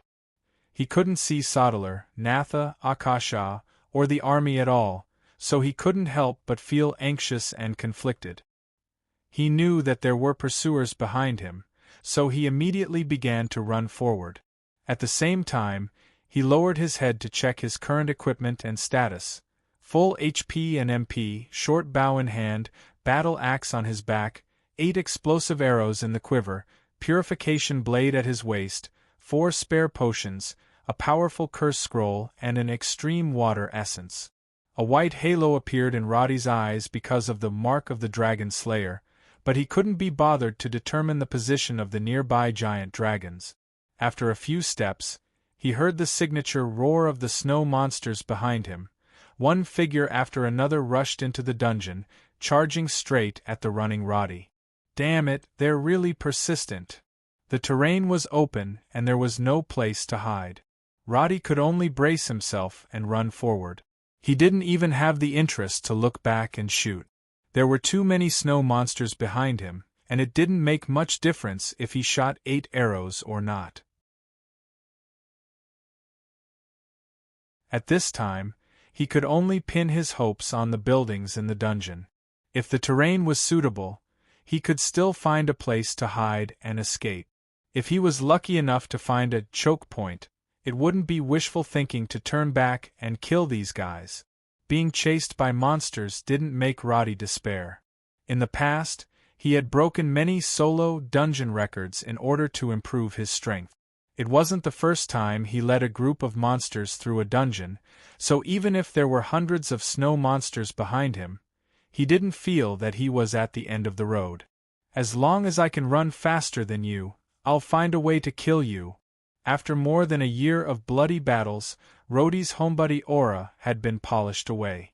However, the ruthlessness in his heart that refused to admit defeat had never changed. All monsters had a weakness. As long as he could find it, no matter how many enemies there were, he could take care of them. Other things aside, Roddy had this confidence in everything in Earth Splitter. And so, a strange scene played out in the tomb of the king. Alone, Roddy ran along the stone path at a moderate speed. The snow monsters that were more than 50 feet behind him roared and chased after him. But even after running for a long time, the distance between them didn't change at all.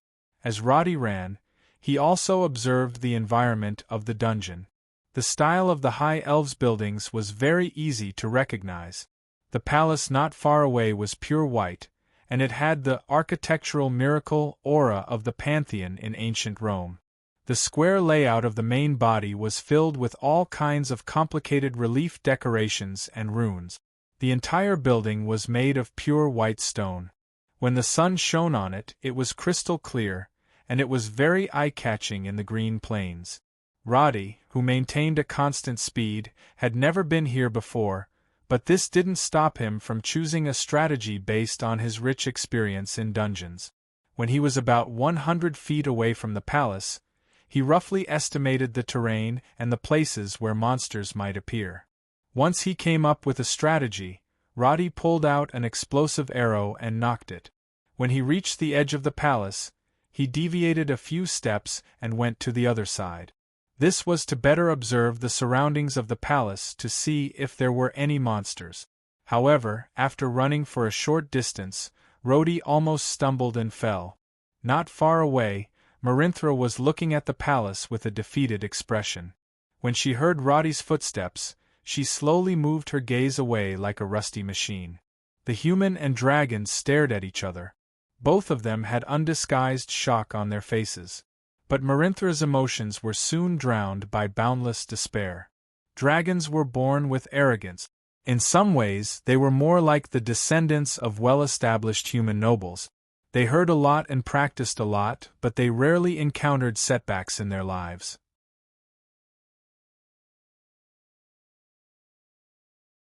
Suddenly suffering a heavy blow was often fatal. Looking at Roddy, the shadow dragon's shock was only limited to him appearing in a place where he shouldn't be. Other than that, she didn't take him seriously at all. What human or not? He no longer had any hope of escaping, so who would care about that? Marinthra's perfect face was so fair that it was almost translucent. Her robe, which was torn because of the battle, gave off an indescribable sense of desolation and loneliness. She had completely lost her confidence after staking everything she had. The dragon's ever-present confidence had been completely shattered. Even though Roddy only took a glance at her, he could feel the alienation from the world from her. Roddy didn't have many feelings for this dragon in human form.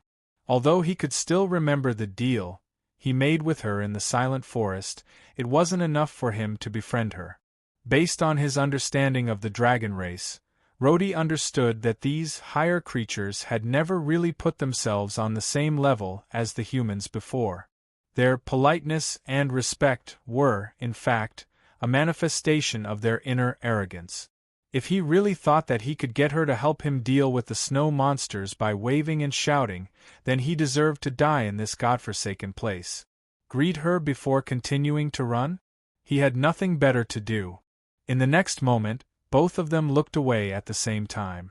Roddy continued to run forward, while Marinthra stood in the same spot. She didn't make any unnecessary movements. Thud, thud, thud. The snow monsters behind them gradually approached the palace. Due to the addition of the demonized snow monsters, their momentum was even greater. Roddy turned around and saw that there were at least 300 snow monsters following them. Among them, there were 6 or 7 demonized snow monsters, and a named snow monster boss. I can only rely on myself now. He looked at the open gate of the palace and slowly narrowed his glowing eyes.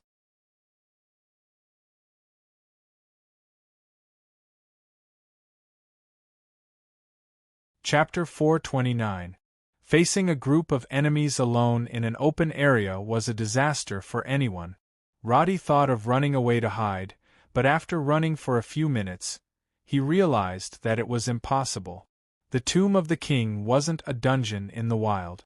Its barrier sealed off an area of about 10 square kilometers. There was no way he could run out.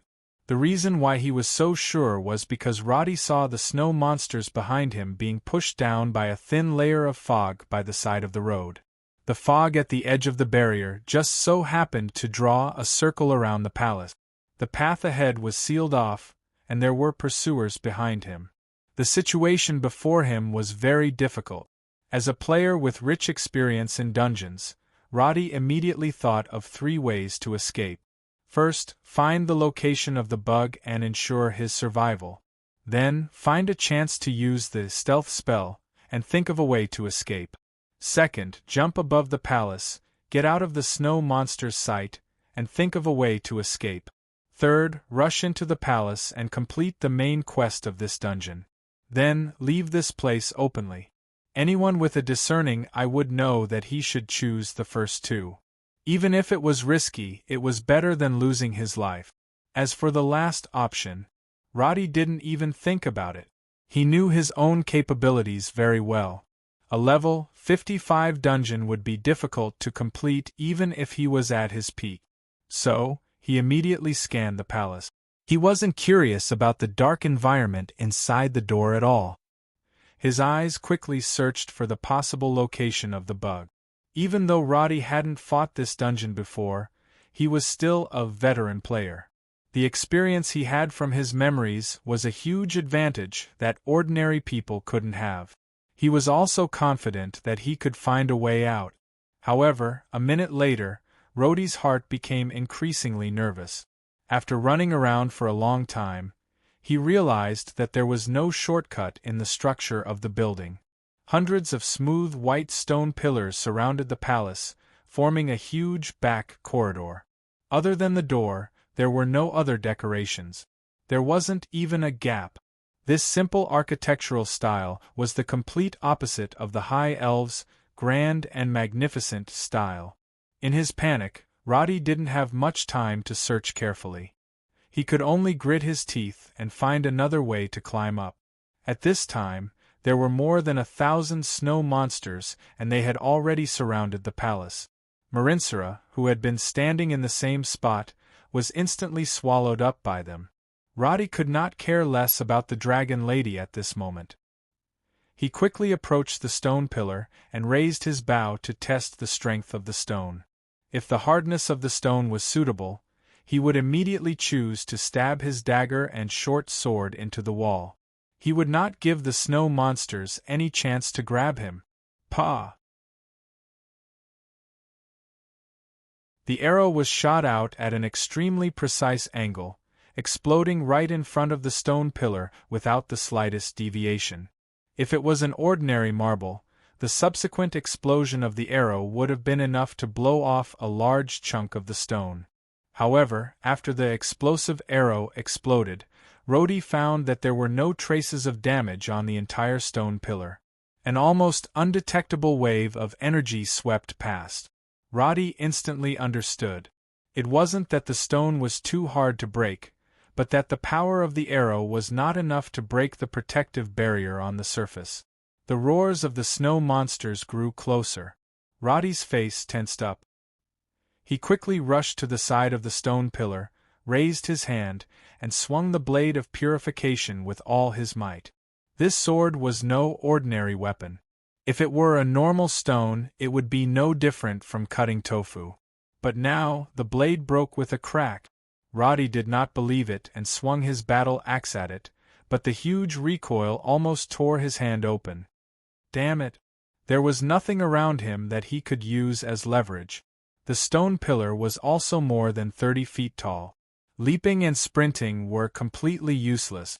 This high-level dungeon seemed to be deliberately going against Roddy. The tricks that the players used were completely useless here. Roddy pursed his lips and tried to calm himself down to think of a countermeasure. But the snow monsters behind him did not give him the chance. Bang! The huge body was sent flying. It was the result of Merlinsera's powerful punch from 100 meters away. The snow monster whose hip bone was broken couldn't even let out a cry.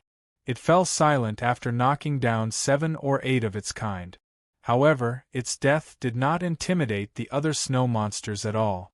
Instead, more snow monsters joined in the siege. Merlinsera looked around with soulless eyes. She felt more and more hopeless. Losing the response to the dragon crystal not only meant that she could not cast spells, but also meant that this shadow dragon could no longer return to her true form.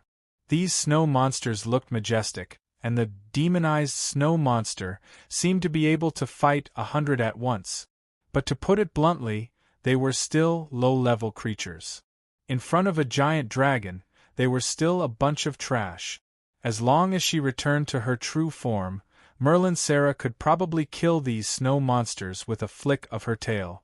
But now she was forced to fight at close range. When had the shadow dragons ever suffered such humiliation? The pride of the dragon race was so strong that no other species in this world could compare to it. But now, what choice did Merlinsera have? She had completely lost the ability to fly. In the face of the snow monsters charging at her, if she didn't raise her hands to defend herself, she would probably be trampled to a pulp in the next second. If the pure-blooded dragons were to die in such a way, the ancestors of the shadow dragons would probably crawl out of the dragon's tomb in anger and curse. But what could she do now? Raising her fists to defend herself was the only reaction Merlinsera could make after recovering from her daze. Even though she couldn't return to her true form and had lost the ability to control the elements, the dragons still retained the toughness of their transformed bodies. Even in terms of pure physical strength, she was still much stronger than a human. She waved her fists and palms a few times, and the snow monsters squeezing toward her from both sides were sent flying. But the snow monsters were no longer afraid of the dragon's aura. They continued to surround Merlinsera and tried to tear her into pieces. 1 or 2 snow monsters weren't a threat to her, but when 20 to 30 snow monsters were sent flying, and the demonized snow monsters joined the battle, Merlinsera's expression became increasingly grim. These snow monsters, which she could usually destroy with a flick of her finger, actually caused her to suffer a great loss in terms of pure physical strength. The frustration of being bullied by a dog almost drove Marinsula to the brink of a mental breakdown. The last bit of rationality left in her heart made her turn her gaze toward the door that had been opened. The disappearance of the dragon crystal's power made Merlinsara lose all hope. But in such a critical situation, she could only use this door as her last hope. Instead of being surrounded and killed by these cowardly snow monsters, she might as well find out what treasures this King of Solomon had hidden. It wouldn't be too late to die after that. If it were a year ago, Merlinsara wouldn't have lost her confidence and rationality so easily. But the continuous pursuit, counterattack, and escape had already made her very nervous. When adversity weighed down on her like a huge rock, the disappearance of the dragon crystal finally became the last straw that broke the camel's back. This high-level dragons had no way to advance or retreat. Get out of my way. This was the first time in her life that Merlinsara scolded without any regard for her image. She began to push forward in a frenzy. The dragons had a wide range of skills. Even in their human forms, they still had martial arts skills. Now, they weren't just throwing punches and palms randomly. With their high efficiency, they cleared a path for the snow monsters. She started to jog, kicking away the last few snow monsters that were blocking her way.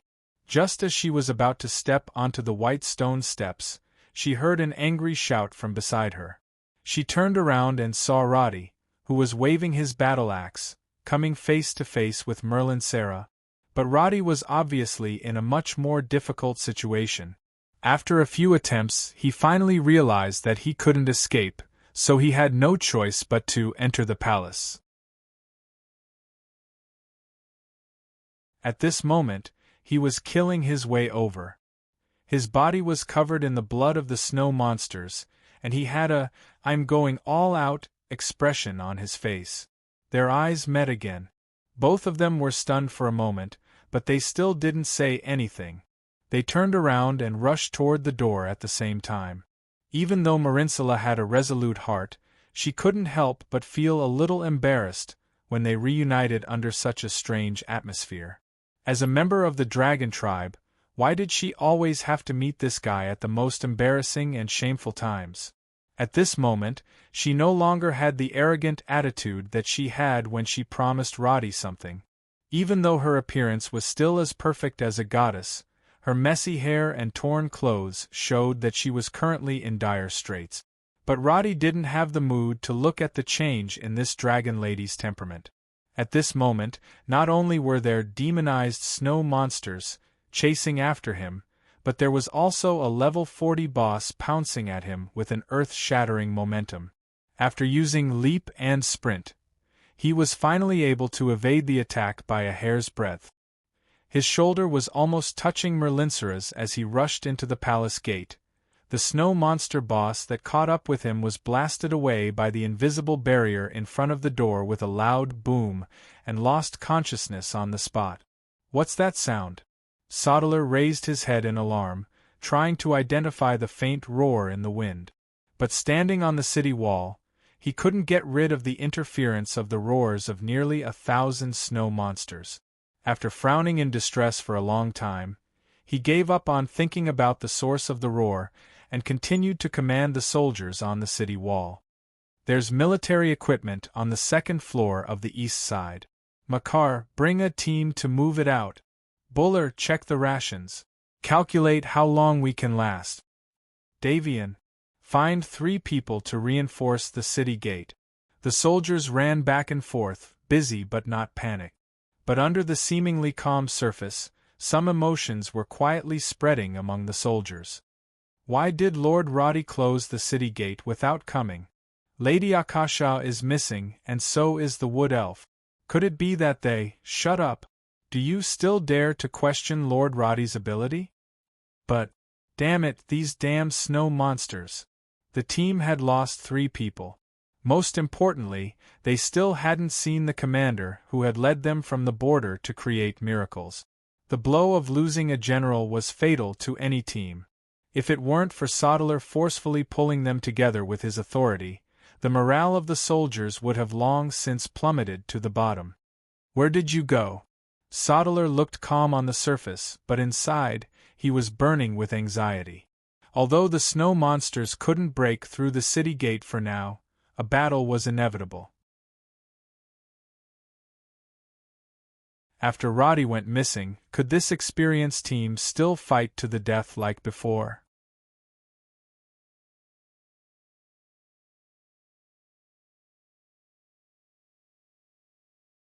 Chapter 430. Davian was one of the first scouts to follow Rhodey from Norland Village. In the early days, he was like all the soldiers at the border, living and waiting for death. He had no concept of the so-called beastmen, the undead, the crisis of the country, and so on. A life where one person could eat his fill and the rest of the family would not starve was not good, but if one were to say it was bad, it was actually not that bad in these times. But when the villagers of Norland Village gathered around their stoves to prepare for the winter, he and his comrades shouted with all their might and closed the city gates in the nick of time, blocking the snow monsters outside. David was long used to the life of brushing shoulders with the god of death, so much so that his heart was numb. These elite soldiers who had experienced countless bloody battles were now calm. Veterans like David even scolded as they methodically took care of the aftermath. Pull the bars on both sides. These sons of B*cheese have a strong impact. We need to strengthen the city gates. The shouts and footsteps of the snow monsters were blocked by the giant gate. The two comrades quickly pushed the bars that locked the gate. Such a mechanism could not be seen in a human city. Only a high elf city like Elson City had such a mechanism. Stay away from the gates.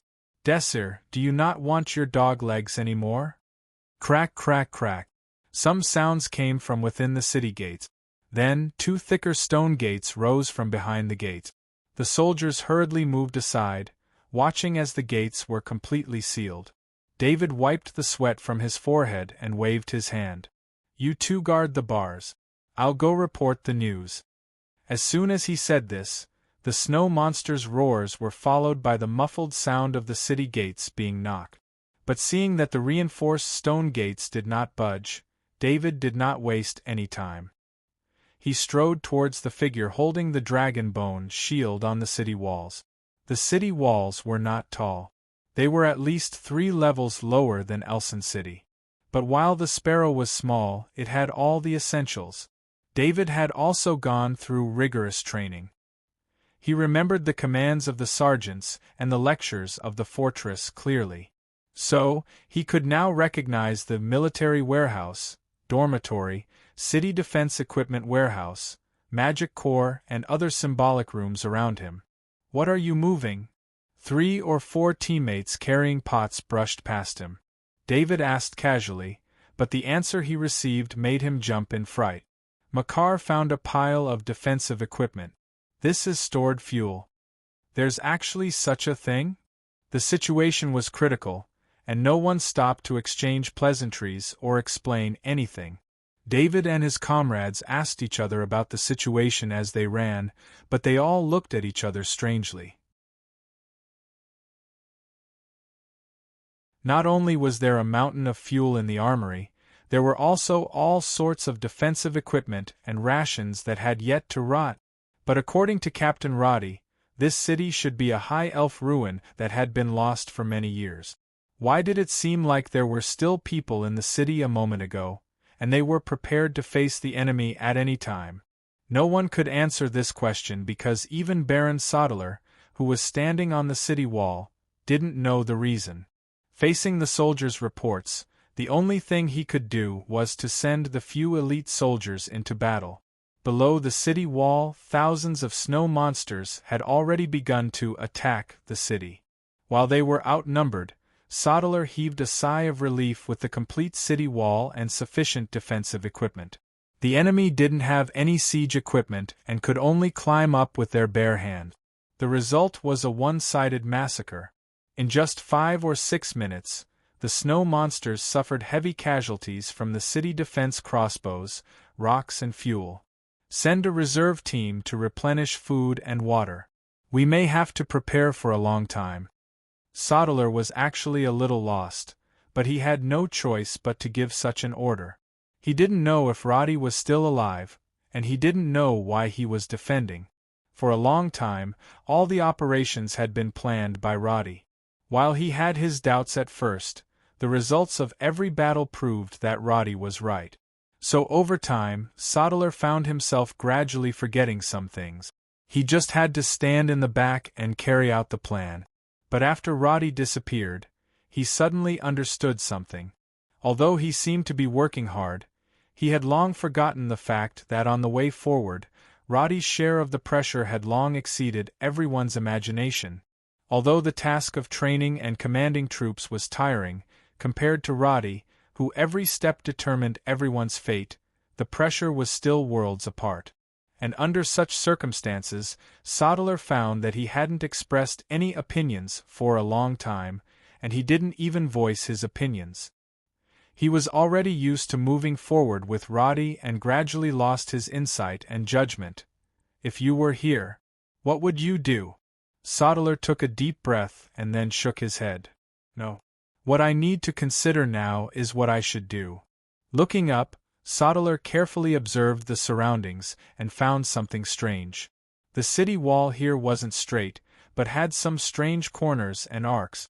When he shifted his gaze to the back of the city wall, he could see the inner city wall, not far away, and behind it was protecting the black magic tower.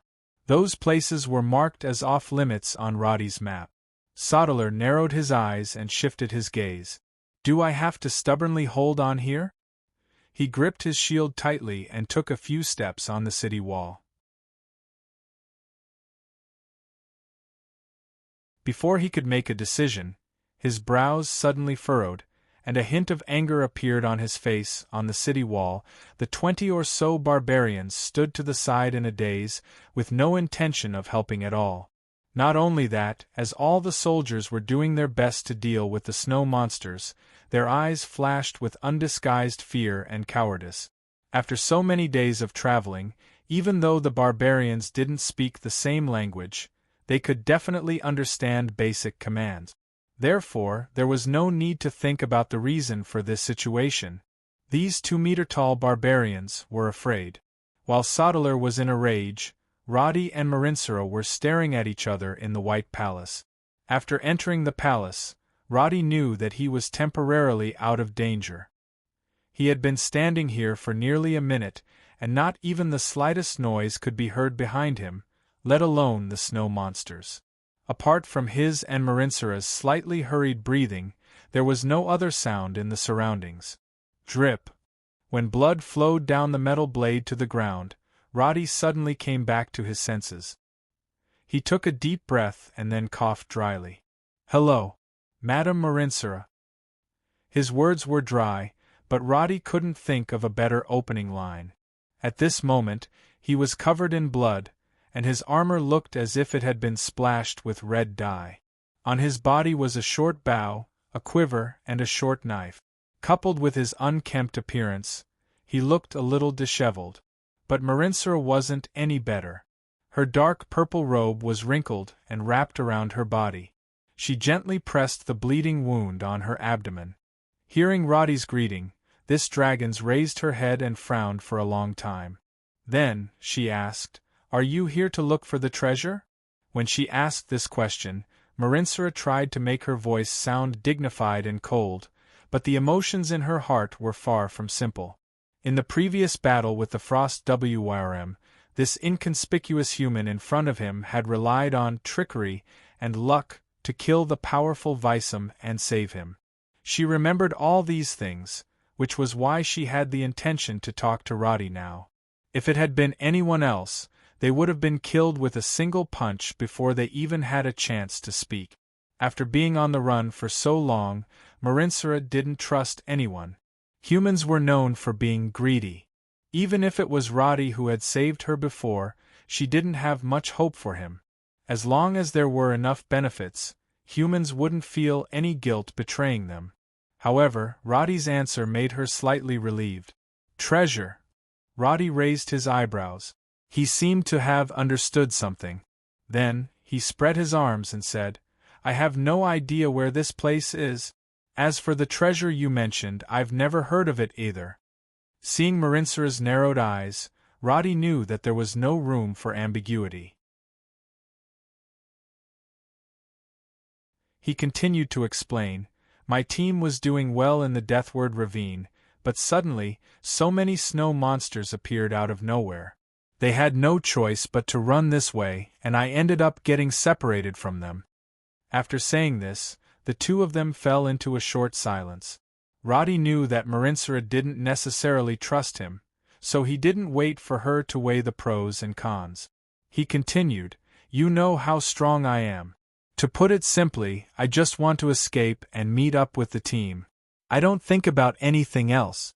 If there are treasures here, you can go look for them. I won't take any." In fact, he also knew that since this place was called King Solomon's Treasure, there would definitely be treasures.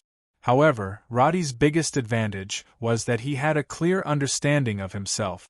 This was a level 55 instance dungeon. Even if there were treasures, he wouldn't be able to enjoy them even if he had the life to take them. Therefore, he didn't hesitate at all.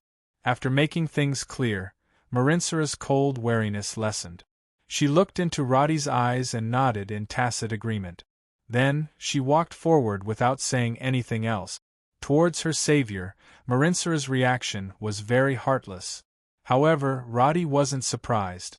Marinsura had already returned the favor with the crystals. It was normal for dragons to be heartless. If he felt wronged, then he would be crazy.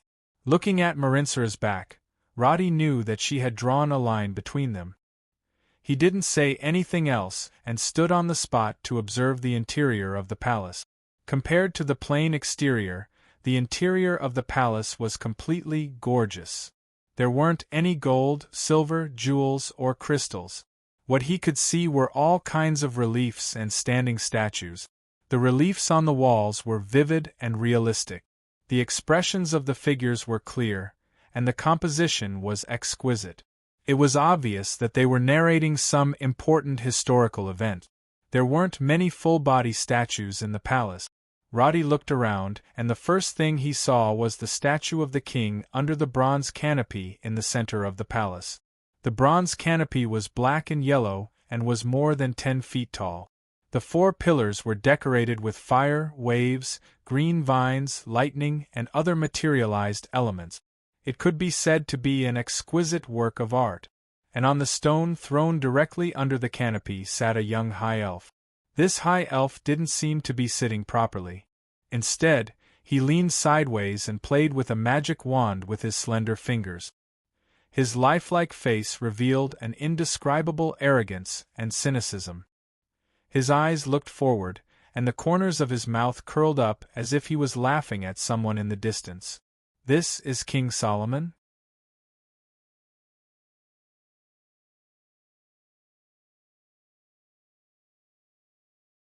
Chapter 431. Roddy had been to King Solomon's Treasure dungeon no less than 7 times. Although it was only the low-level, outer city wall area, he was already familiar with the missions here. Regardless of whether he received any additional missions, once he stepped into the dungeon, regardless of whether it was the outer city wall or magic tower, a Elements and Truth mission would appear. This was the main mission of this dungeon, the kind that anyone could complete and obtain rewards. However, the prompt that suddenly appeared in the mission panel gave him a shock. The words Elements and Truth did not appear. Instead, it was replaced by a row of golden words, Barantula must die. Very few missions had such exclamations as the name, not to mention that the mission in front of him was a legendary mission that surpassed the epic level. To be able to receive a series of epic missions like Judgment of the Throne of Bones was already the luckiest of the luckiest for Roddy. He was lucky enough to complete the first few steps of the mission. The large amount of rewards it brought had already allowed Roddy's strength to soar, and even laid a strong foundation for his own forces. What about the legendary level mission? Before he transmigrated, Roddy had only heard of such things on the official website. He had never heard of any players receiving it. In other words, everything in front of him had completely exceeded his understanding. His gaze swept across the few lines of words in the mission panel. His slightly excited heart felt as if a bucket of ice water had been poured over it. Baranchalu must die. Mission objective. Kill demigod Baranchalu. Incomplete. The aura condensed by his will flowed around him, softly narrating Solomon's only wish. Gulp. Roddy swallowed his saliva. Even though his heart had been tempered by countless life and death traps, he still felt his heart throbbing at this moment. Demigod Baranchalu, this was not AF** King normal target. This was a demigod. There were two thresholds in the game. One was level 30 and the other was level 60. Crossing the barrier of level 60 meant transcendence and stepping into the divine realm that was difficult for ordinary people to reach. However, this did not mean that level 61 was the so-called demigod. In fact, the real demigods were basically existences above level 80, and they had never participated in the battles of the players in the game. They were only briefly mentioned in some classics and mission descriptions. These existences that surpassed ordinary creatures were extremely powerful, and their greatest characteristic was that they could immortalize their souls. In other words, even if the physical body disappeared, a demigod could still continue his will through certain methods and live forever. His mission objective was to kill a demigod. Even if Roddy used his knees to think, he knew that even if the shadow dragon in front of him was at its peak, it would be nothing in front of a demigod. There was no hope of resisting at all. But a few seconds after this thought popped up, Roddy realized that something was wrong. Putting aside the level of a demigod, the environment he was in was definitely hinting at the difficulty of the current mission. In theory, it was impossible for a level 55 dungeon to let the players face a level 85 enemy. This was the difference between Roddy and ordinary people. When others saw the question, they would think about how to solve it, but Roddy would first analyze the thought process of the question maker when they came up with the question. In other words, although the level of this dungeon was extremely high, it was not as hopeless as the mission description made it out to be. With this in mind, Roddy looked up at the huge relief wall in front of him. No mission prompt, no mission reward, then where is the way out? On the other side, Natha and Akasha, who were in the Magic Tower dungeon, were not as calm as the other two people. Every step the two took was as thrilling as facing the scythe of the Grim Reaper. Fireballs, ice arrows, lightning, and invisible wind blades flew over their heads and sides, and then exploded behind them. The wailing of the snow monsters did not stop, and in the end, it was almost like a lingering noise in their ears. Natha held a short bow in her hand and moved very quickly, but when she saw Akasha staggering, she gritted her teeth and rushed over. She pulled the little priest and tried to dodge. In the roar, no one knew what to do. The two wanted to hide in a corner, but they were pushed back by an invisible wall. After running into walls several times, the only direction they could move forward was the dark magic tower in front of them. In desperation, the two had no choice but to run towards the magic tower. But after a few steps, they stopped at the same time, their faces pale. The door of the magic tower in front of them suddenly opened, and then all kinds of strange things began to pour out. All kinds of elemental creatures were only secondary. More terrifying were all kinds of puppets that they had never seen before. Puppet knights riding fire elemental warhorses, heavily armored puppets holding 4-meter-long chain hammers and 2-meter-long door plates, and puppet hounds that moved so fast that they looked like they were flying on the ground.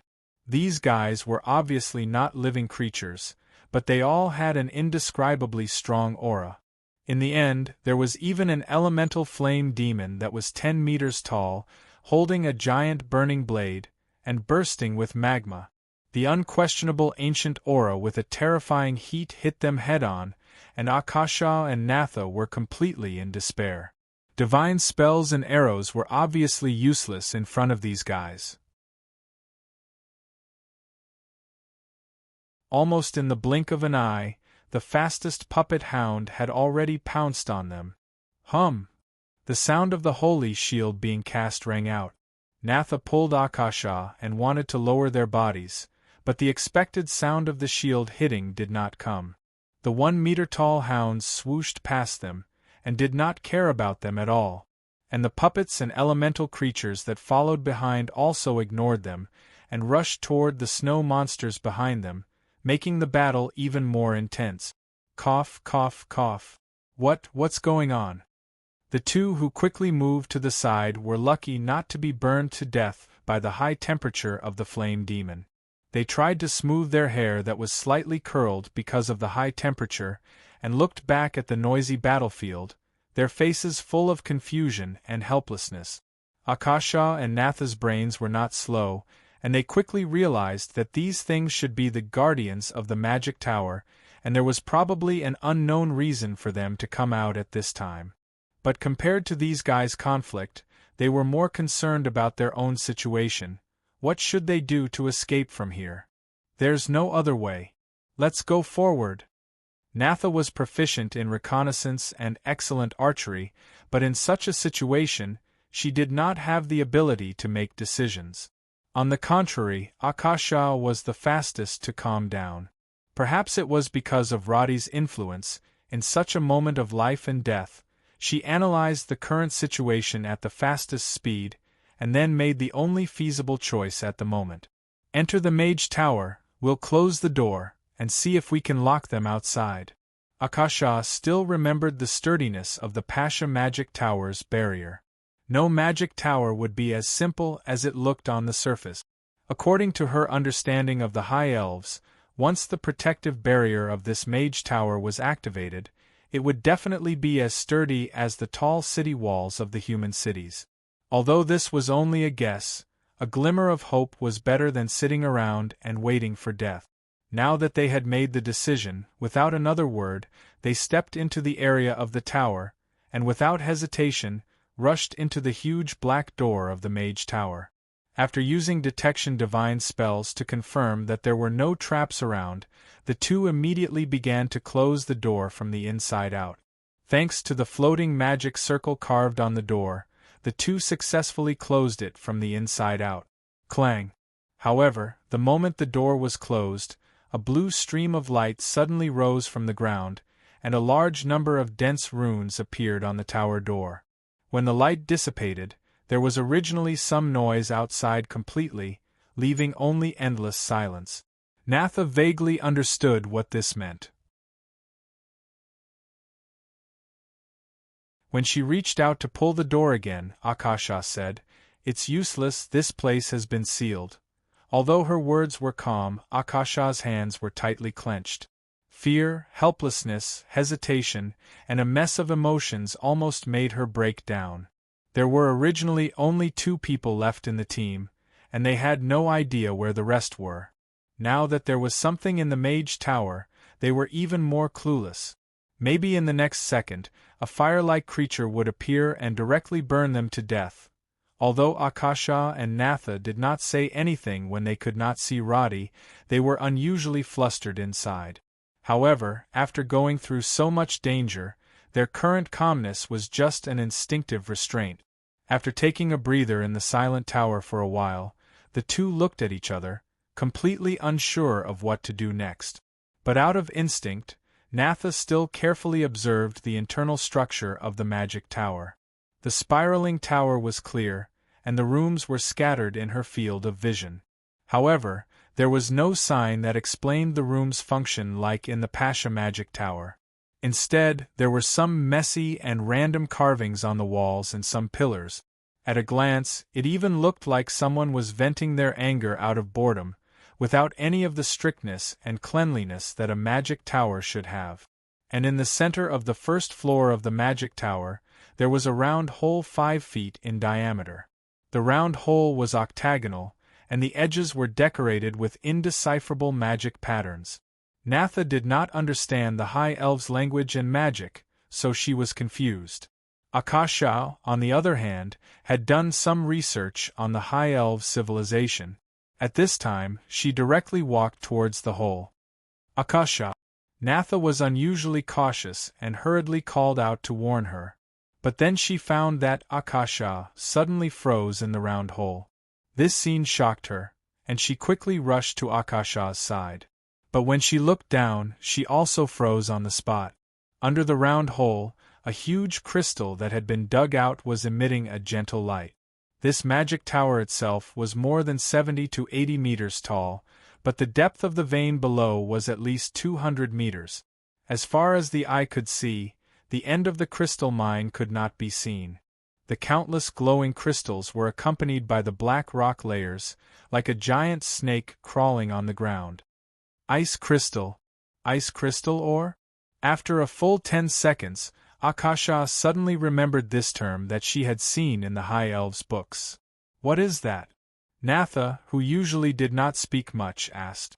She was not as knowledgeable as Akasha and did not understand the meaning behind this term at all. You're tuning in to the Phoenix Knights YouTube channel.